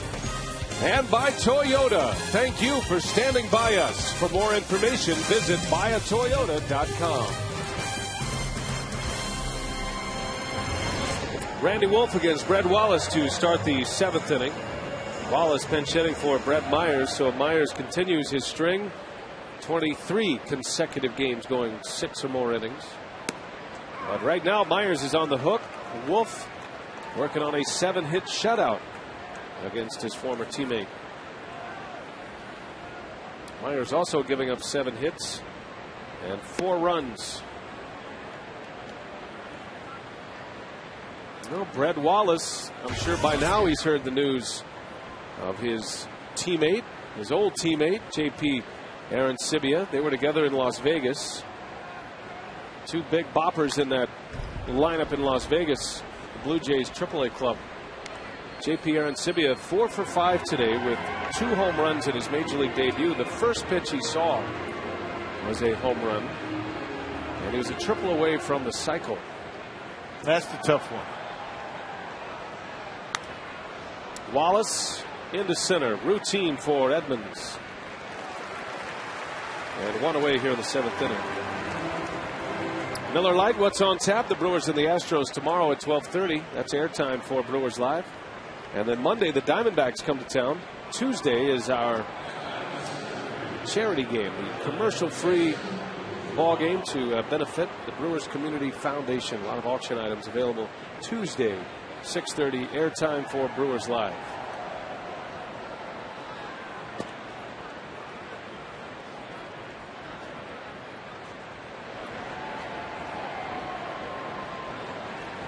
Jason Bourgeois back to the top of the order.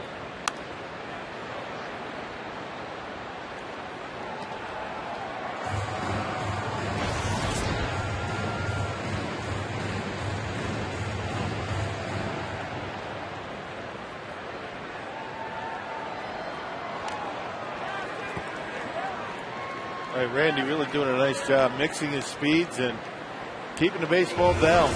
I mean, just able to get the Astros out in front, a little bit back into the hitting zone, and the 6th inning, a tremendous inning for Randy Wolf. 5 pitches, including a strikeout. Bourgeois, right center. Hart will watch it bounce, and a base hit for Jason Bourgeois. Even the hits really haven't been hit all that hard tonight. Wolf coming off a 5-pitch 6th inning. His only 3-up 3-down inning of the night. And now facing Angel Sanchez.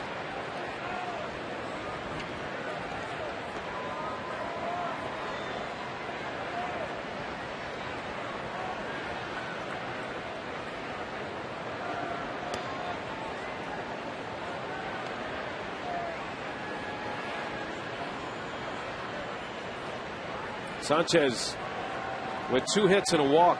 He has not been retired in this game. A couple of singles to center field, and he bunts this time. That's a good bunt. Wolf pounces, throws, and it is in time. What a play! How about Randy Wolf? No way. What an amazing play by Randy Wolf. You kidding me? Yeah, I'd smile too, Randy. That was tremendous. How about that? We're talking about a desperation throw over to first base. Right on the money. Well, you hang with him for Sanchez. A tremendous bunt. Check out this play by Wolf. My goodness. Look at that play. You've got to be kidding me. Got to buy a lottery ticket tonight. Wow. One of the best you'll see all season from a pitcher. Where's that on the Burley meter? That is right up there, you would think. Wow. Goodness gracious. Randy Wolf, one of the best plays of the year for sure. Something special from the Brewer pitcher. I think Rick Peterson, he has no business going to the mound. He just wants to hear a first-hand account. He just wants to give him a little bit of a breather, perhaps. How'd you do that? Bad wrist and all. My goodness. That's a tremendous bunt. Look at this play. Much tougher for a left-handed pitcher, a left-handed thrower to make that play. Look at him falling down almost on the seat of his pants when he gets rid of it, and right on the money. Wow. Beautiful. Wow. Yeah. How many times are you going to see that tonight? We've had an inside the park home run in this game, and a great defensive play by the Brewer pitcher. That's the kind of play that'll earn you a Gold Glove right there. People will remember that one. Wolf is such a good athlete. Swings the bat well, fields his position. And he is having some kind of night tonight. Well, his last 3 starts have been very good.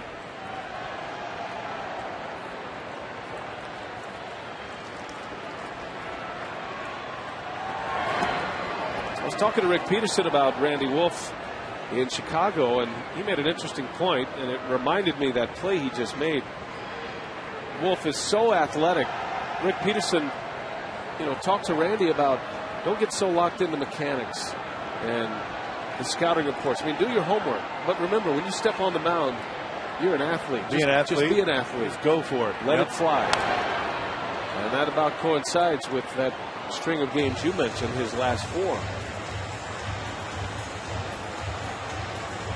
Well, and that goes with every baseball player. I mean, they're all very athletic, and sometimes they get locked into this regimented, by the book, the fundamentals, and they lose their spontaneity out there. And you don't want that to happen, that's for sure.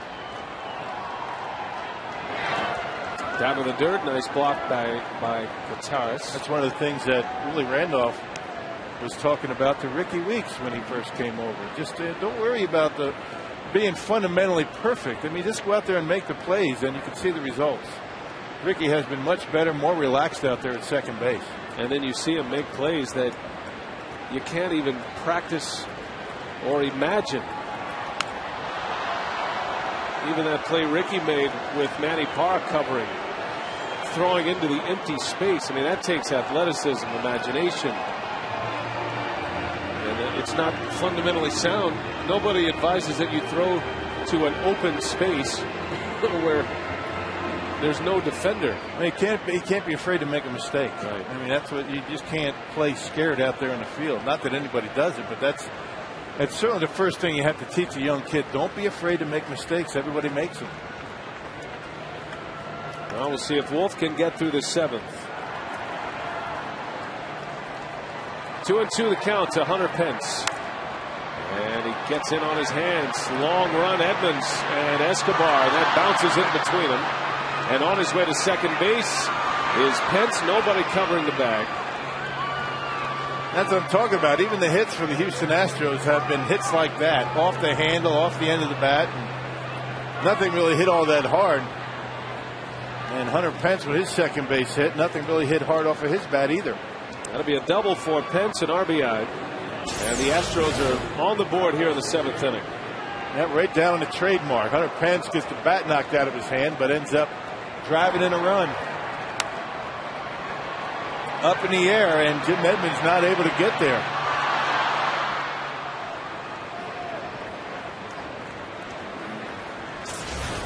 And that's going to be the final hitter for Randy Wolf. So Wolf is going to be lifted from the game. Maka goes to the home plate umpire. That indicates a double switch. Fred Counsell will come in. Looks like he's headed to short, and we'll have a new pitcher here. So Randy Wolf, another good outing. He goes 6 2/3. And he'll exit with a 4-1 lead. We'll take a break, come back, and set up the new pitcher.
Jerry and Craig back with you at Miller Park, 4-1 here in the 7th inning, and the Brewers making a pitching change. Randy Wolf out 6 2/3 innings, boy. What a performance coming back after getting hit in that pitching arm in his last start against Houston, Jerry. Well, I think if they were wondering about his health, they don't have to worry. 110 pitches, threw the ball very well tonight. Another good outing. He's looking for consistency. He's doing it right now. All right, we hope to catch up perhaps with Randy Wolf, the rest of the Brewers after the ball game. They lead in this one 4-1 right now.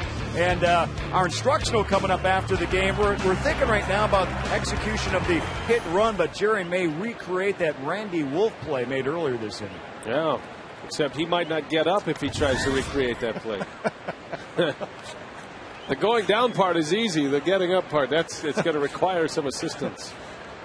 Now Randy Wolf, 6 2/3. He gives up 9 hits, but 1 earned run at this point. Pence still his responsibility at second. Cameron Lowe is in to pitch, facing Carlos Lee.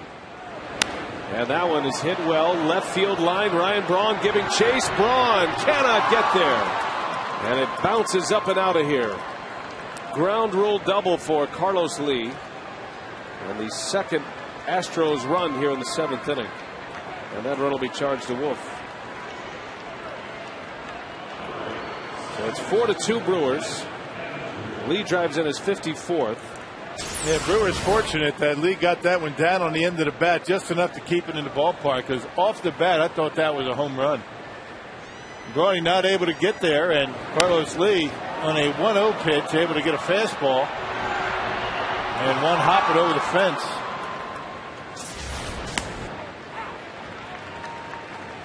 Pence with that flare double, and Pence with good base running there to advance to second on that little flare to center field.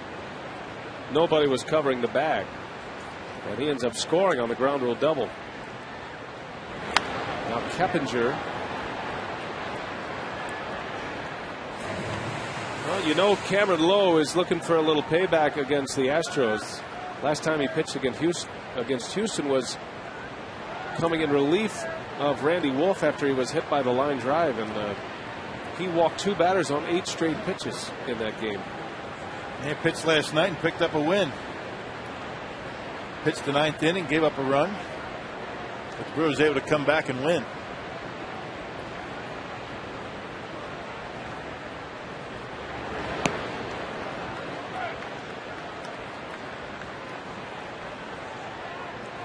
Craig Counsell in on the double switch at short.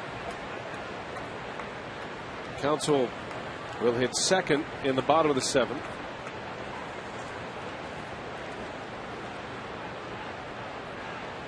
Four to 2 Brewers. Keppinger into shallow right center. Weeks is back. He's got it. So Rickey back in the grass hauls it in. The inning is over, but the Astros scored twice. Could have been a whole lot worse if not for this play by Randy Wolf.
Park. And here is tonight's in-game box score presented by Mass Mutual. Ricky Weeks, a starter tonight for sure. An inside the park home run, his 23rd home run of the year. Hart has a couple of hits. Ryan Braun with 2 as well. Fielder and McGee with RBIs. Prince has 2 RBIs in this game. And for Houston, they get RBIs from Hunter Pence and Carlos Lee in the 7th. 4-2 Milwaukee. George Gutierrez leads off against the new Astros pitcher, Nelson Figueroa. Brett Myers goes 6 innings, 7 hits, gives up 4 runs, all earned. On a walk and 2 strikeouts, Myers extends his consecutive games started going 6 innings to 23 consecutive games now.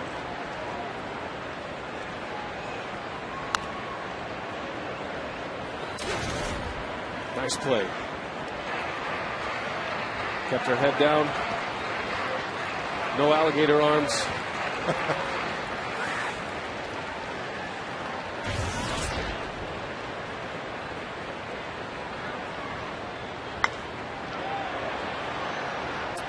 No balls, 2 strikes on Kataris. He walked his last time up. George was part of that 4-run 9th inning rally last night. He walked with 1 out to get it started.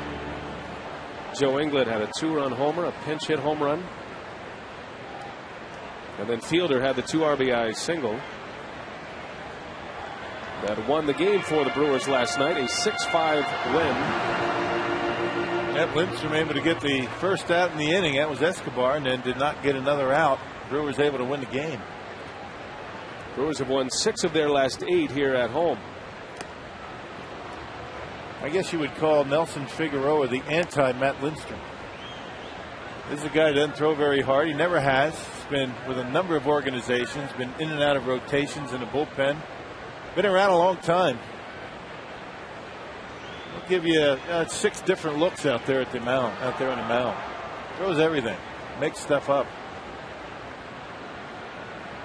He was a Brewer back in 2002, and he was a pretty old rookie, as a matter of fact. Kataris sends one deep to right. That one's going to go. George Kataris goes deep. And it's 5-2 Milwaukee as Kataris sends one out of here. It's number 9 for the Brewer catcher. It looked like a changeup that stayed right down the middle of the plate. Figueroa not going to mess around with the fastball too much. George able to wait back and knock one out of here. Well, he got one of them back. Brewers up 5-2. What a nice short stroke by George. Check it out. It was a changeup.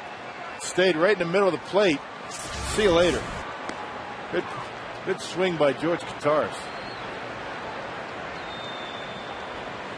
How about 9 home runs now and 160 at bats? You know, hitting under 200.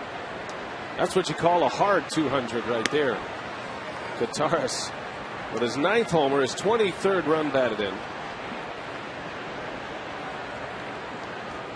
And the Brewers get one back. They allow 2 in the 7th. Kataris sends one into the bleachers and right.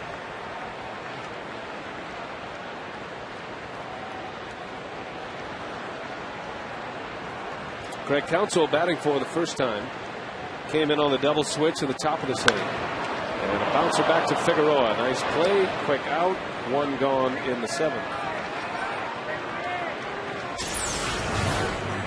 And you see Quintero set up inside. That ball stayed right down the middle of the plate, and Kataris is able to pull the hands in. Actually, that was a slider. It was supposed to be down and in, not a changeup. It showed 80 miles an hour on the speed gun. Thought it was a changeup, but it was a slider. A cement mixer, didn't do anything. He spun up there, but didn't move. It's like a cement truck. Powerball home run number 9 for George. And the 2nd home run of the game for the Brewers. The first homer that actually went over the fence. And here's Weeks.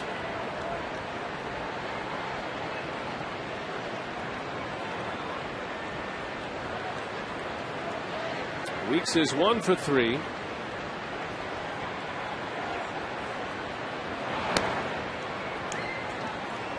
is in our Ho Chunk Gaming Wisconsin text question tonight. Mike in Sussex wants to know, will Ricky get moved in the lineup if he keeps producing in the leadoff spot? I guess Mike means will he get moved into more of an RBI spot? Yeah, fourth, fifth. The problem with that is, who do you have lead off? I mean, Ricky has been a very good leadoff hitter. When you consider power and on base percentage. On base percentage at about 370. That's tremendous. Getting on base, that's the key. He scored 78 runs this year. If you can find somebody better at that, then you put him in the leadoff spot, but I don't think the Brewers have one. Well, a leadoff hitter with this kind of power is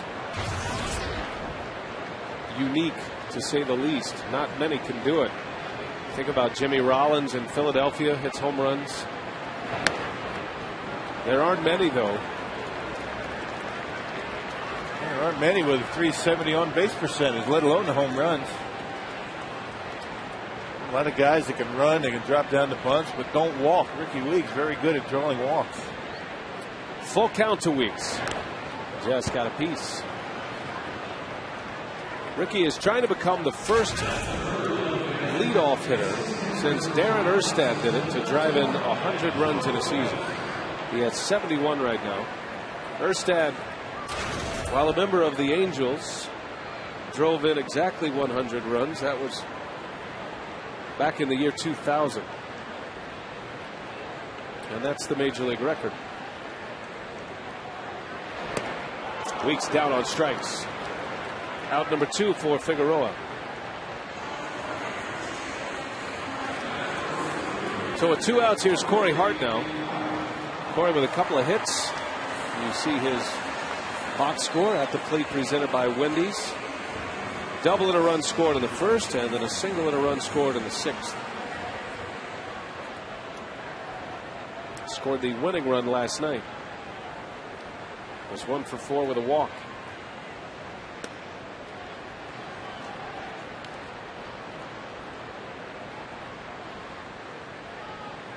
Hart's batting average now at .292 with his 2 hits tonight.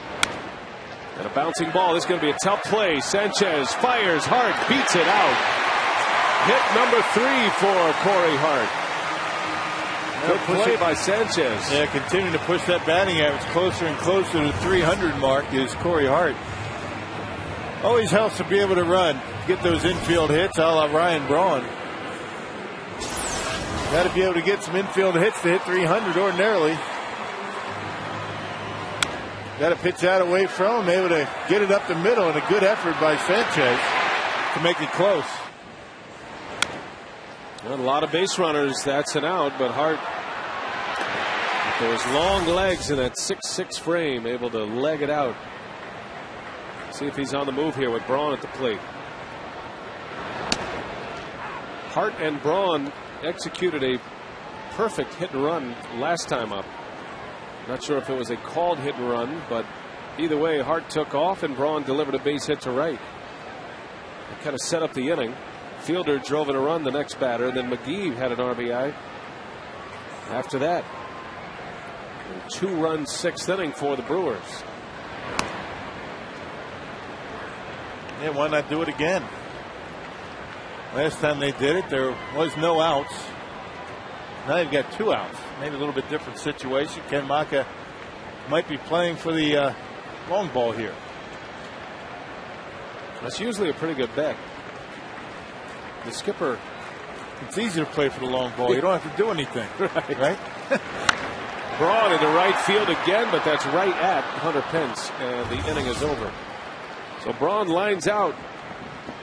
George Kataris, however, goes deep. And the Brewers get a run back. It's 5-2.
Feels like the dog days of summer, as they say. Sun and clouds overhead, but your first pitch temperature is already into the upper 80s. Might even get a little bit hotter than that as the day goes on. All right, Katie, thank you. We head to the 8th inning. And Cameron Lowe back on the mound. Jeff Blum will pinch hit for Pedro Feliz.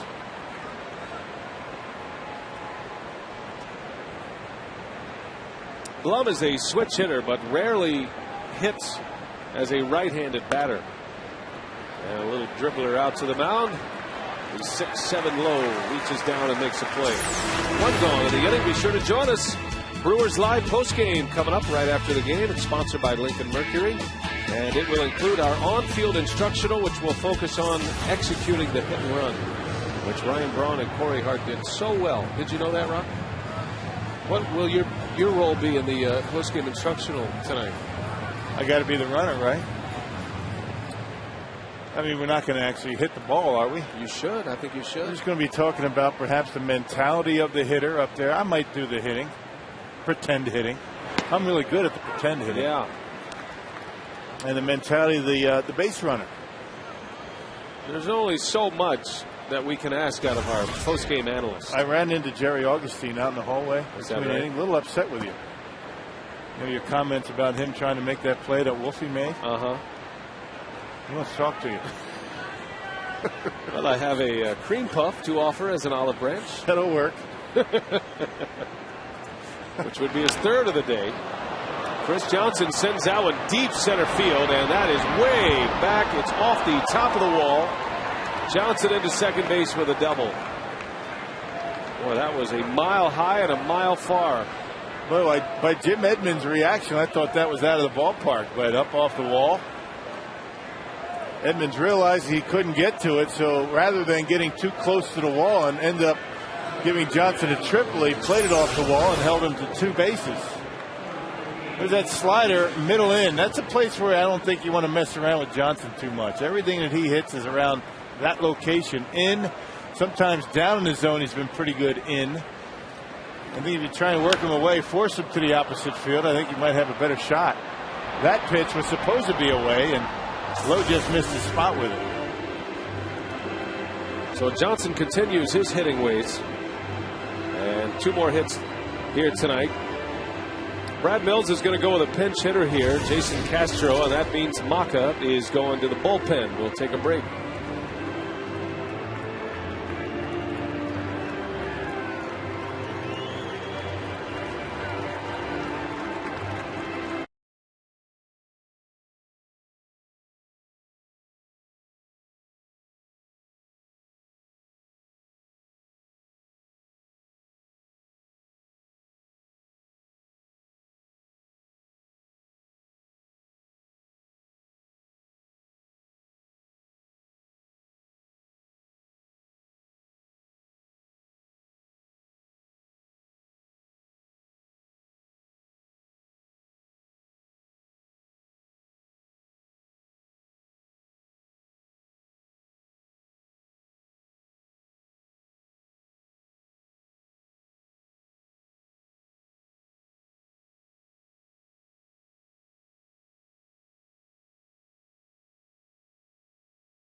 $50,000 as well. It's fact, guys. One person took home $9,700 this year. Not bad for a $2 investment, helping out a great cause, too. Hey, that's a good return. That's been a nice program this year, raising a lot of money for Brewers charitable ventures. Zach Braddock is on the pitch. He'll face Jason Castro with 1 out and a runner at second.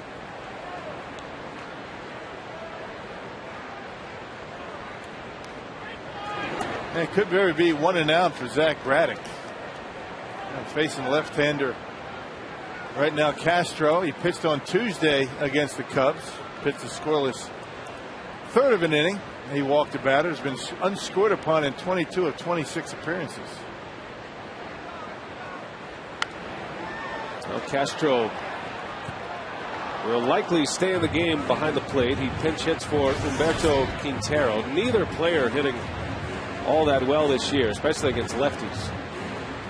Well, you got Jason Michaels on deck, and Todd Coffey is getting loose in that Brewers bullpen, so it could be one hitter for Braddock, and that's it. Chris Johnson out at second. 5-2 Milwaukee in the 8th. And a fastball strike burned off the edge. Yep, 93 miles an hour. Velocity starting to come back for Zach.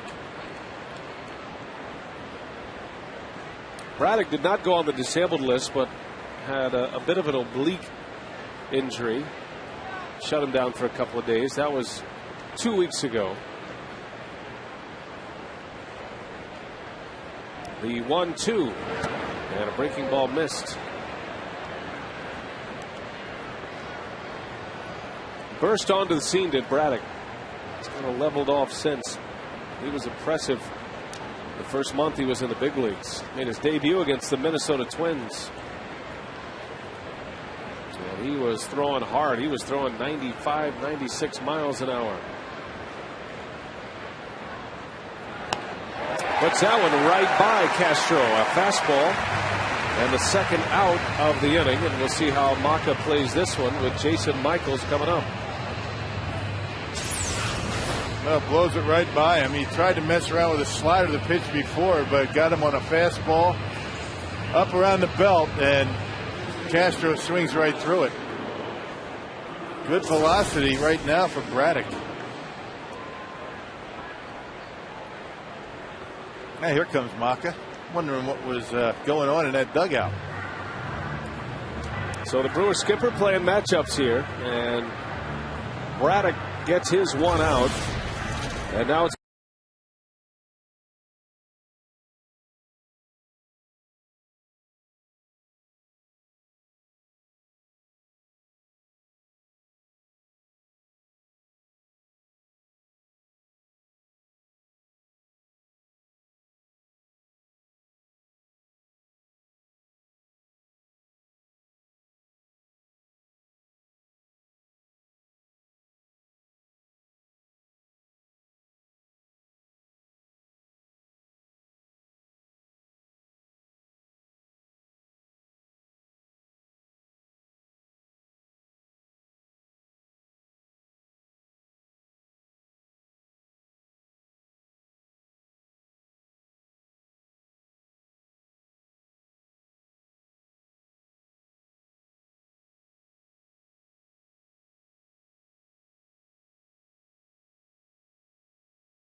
Knights. Coffey went an inning yesterday, gave up a run. And he is on to try to get the final out of the 8th inning. Jason Michaels is going to pinch hit. You see the numbers for Todd Coffey.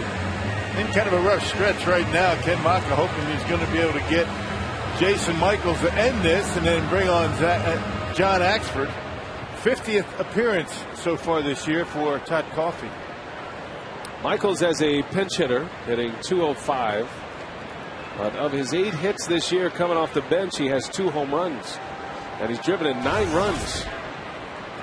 A pinch hit grand slam home run against the Brewers. That last series in Houston, part of that 3-game sweep by the Astros.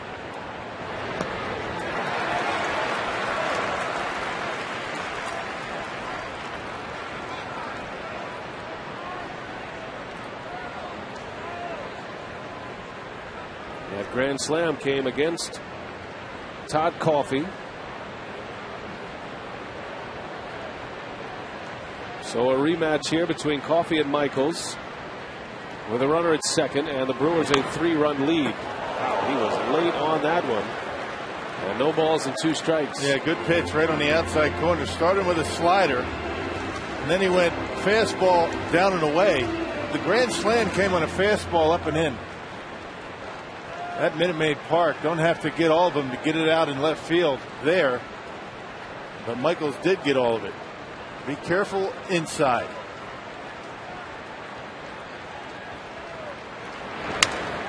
Off the end of the bat. Counsell just into the game, makes a play, and the inning is over, and Coffey gets a little redemption on Jason Michaels. Brewers still lead 5-2.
Prince Fielder, he's driven in a couple of runs. Casey McGee had an RBI, part of a 2-run 6th inning. Brewers got a home run from George Kataris in the 7th. The Astros scored both of their runs in the 7th. And it's 5-2 Milwaukee as we head to the bottom of the 8th inning. And the new pitcher is Tim Burdack, left-hander, to face Prince Fielder. Might be the only batter he faces here. A couple of changes defensively as well for Houston. Pinch hitters that have stayed in the game. Jason Castro now catching after Braddock struck him out in the top of this frame, and Jeff Blum is over at first base.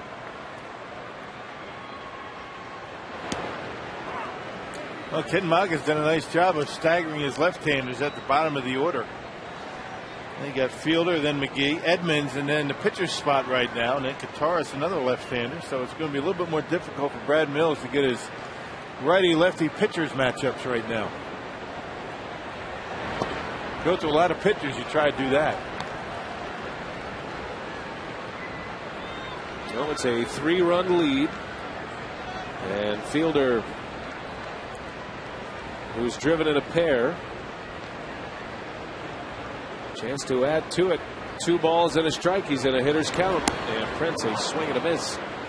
And there is a buzz in the ballpark because it's not John Axford loosening. It is Trevor Hoffman getting ready for a potential save opportunity. Yeah, Ken Maka has been trying to figure out ways to get Trevor Hoffman back in that closer's role, and perhaps a 3-run save opportunity, just the time to do it. So Lee makes a catch on a fielder line drive out number 1. They just wonder how many fans here in the ballpark, of the near 40,000 in attendance, are actually rooting against the Brewers to score a run here. They want to hear Hell's Bells again. It's been a while. I'm kind of looking forward to it myself. Of course, a crooked number here wouldn't be too bad. Always the player. I'm not saying that. Never the fan. It's understandable. You'll just take what comes. How about that? How about the win? Whatever happens. Doesn't matter how it comes.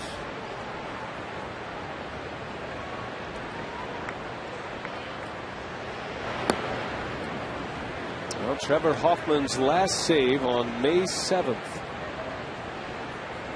At 5 saves, he is 4 saves away from 600. He is the all-time saves leader. And he's trying to break through another plateau, 600 saves.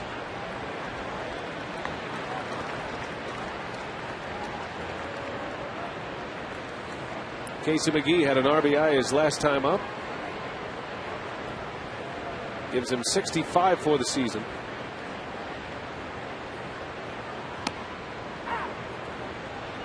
Boy, as the season goes on here, the top 5 in the Brewers order starting to rack up some pretty impressive numbers. Yeah. Especially Weeks, Hart, and McGee.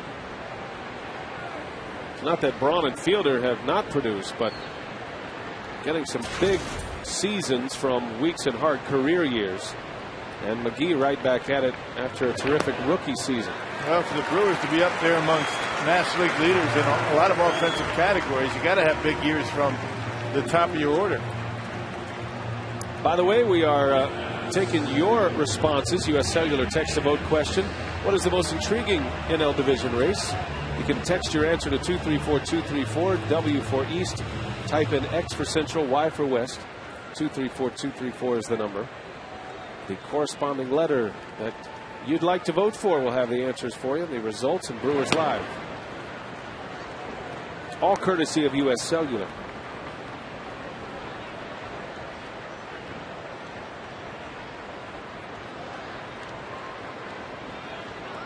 Jim Edmonds is 0 for 3.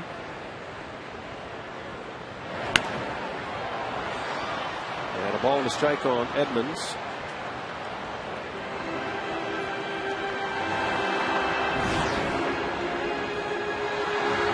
Edmonds made 4 consecutive starts, and Carlos Gomez on the disabled list, so Lorenzo Cain will settle into that right-left platoon at this point.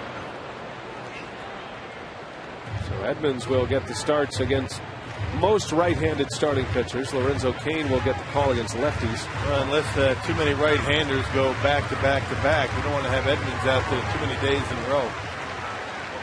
Tomorrow, the Astros send up a left-hander, Wesley Wright. So likely to see Cain back in the lineup. Wright against Gallardo in the finale of the series tomorrow. And the Brewers are hoping to get there with a chance at a sweep.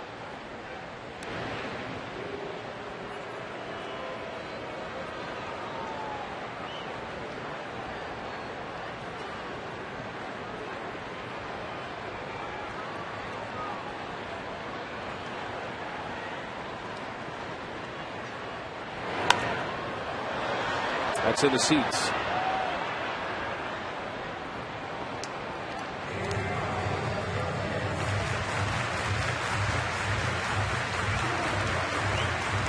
Earlier today, the Reds hung on to beat the Cubs 4-3. Despite a late rally, Francisco Cordero could not throw a strike at Wrigley Field today. And it was actually Nick Massett who came on and saved the game. Came in for Cordero in the ninth. But the Reds continue to play good baseball. They won again today 4-3. Cincinnati began the day with a half-game lead over the Cardinals in the Central. St. Louis tonight is in Florida, and they are tied at 4 in the 9th inning. The Marlins are still batting as Edmonds strikes out number 2. Well, so far tonight, we give our Menards player of the game to Randy Wolf, and he didn't just do it with his arm either. Wolf went 6 2/3 and 2 earned runs allowed. Wolf struck out 4, but he also made one of the great plays of the year from the mound. And Randy doing a nice job his last 3 starts keeping the ball in the ballpark. That's always been a nemesis for him.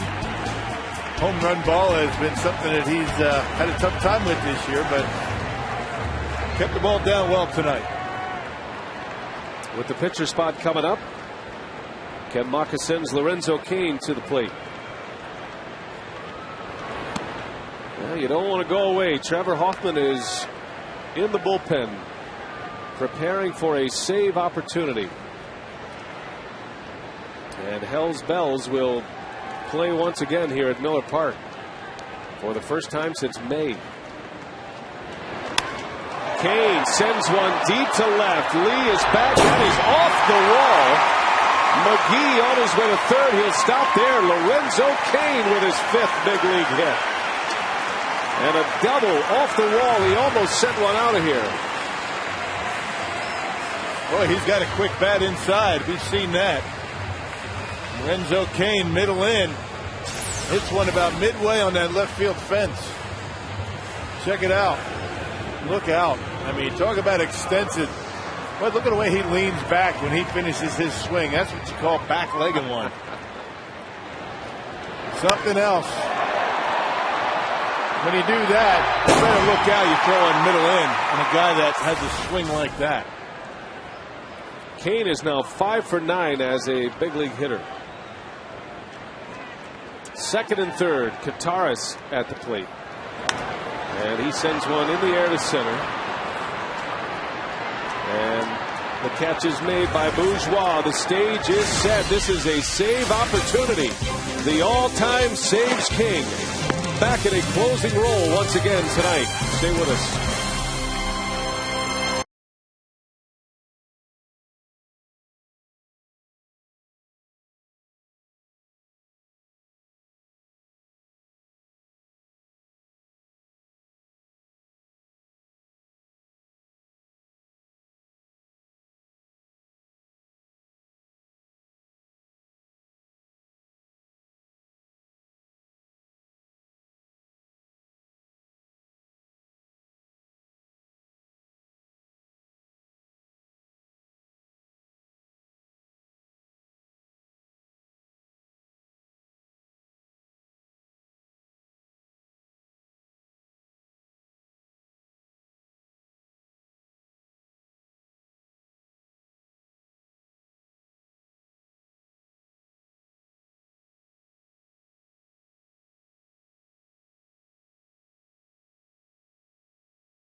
never been and will never be a cooler entrance to a ballpark than Trevor Hoffman as AC/DC goes ringing through Miller Park. Hoffman is on for a save opportunity here with a 3-run lead closing in on number 600.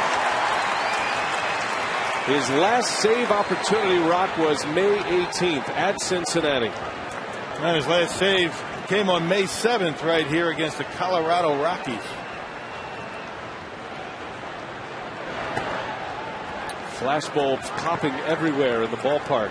Nearly 40,000 on hand to see this, and a bit of a bonus tonight for these fans.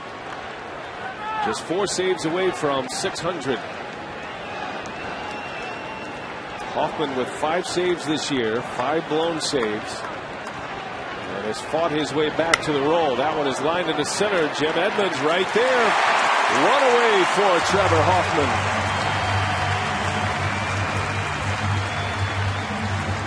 And you have to say that Hoffman has certainly earned his way back to get this opportunity. Now, John Axford's still going to get the opportunity to close games, but at least Hoffman, the way he's pitched over the last 2 months, has given his manager a bit of confidence to put him in this role.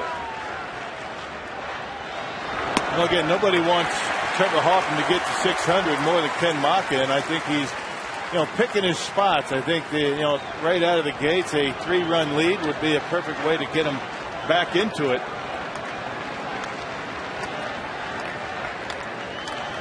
Angel Sanchez, the batter. Little cue shot, right 2 weeks. Out number 2.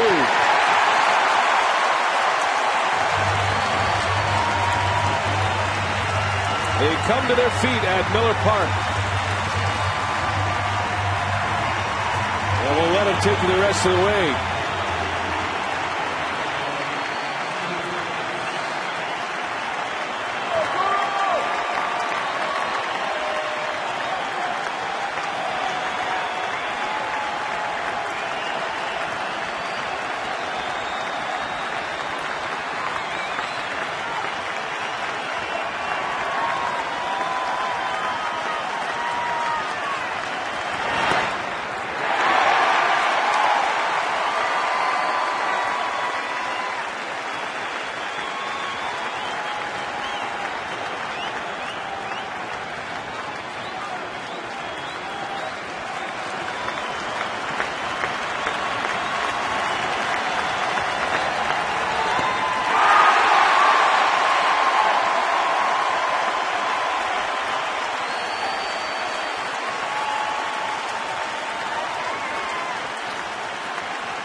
One step closer, Trevor Hoffman, number 597.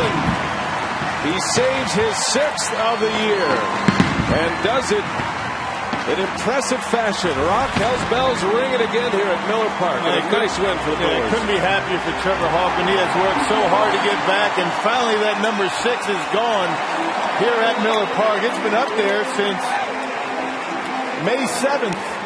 So finally, Trevor Hoffman had 597. What a great win here for the Brewers. They did just about everything very well. Good timely hitting, good defense, and Trevor Hoffman gets another save. 3 away from 600. Still much more to come on this game. Craig Deshawn, what do you have for us coming up on Brewers Live, sponsored by Lincoln Mercury? Well, we've got a big post-game report coming because we'd love to catch up with Trevor Hoffman. Plenty of heroes on offense as well. The Brewers win their 2nd in a row.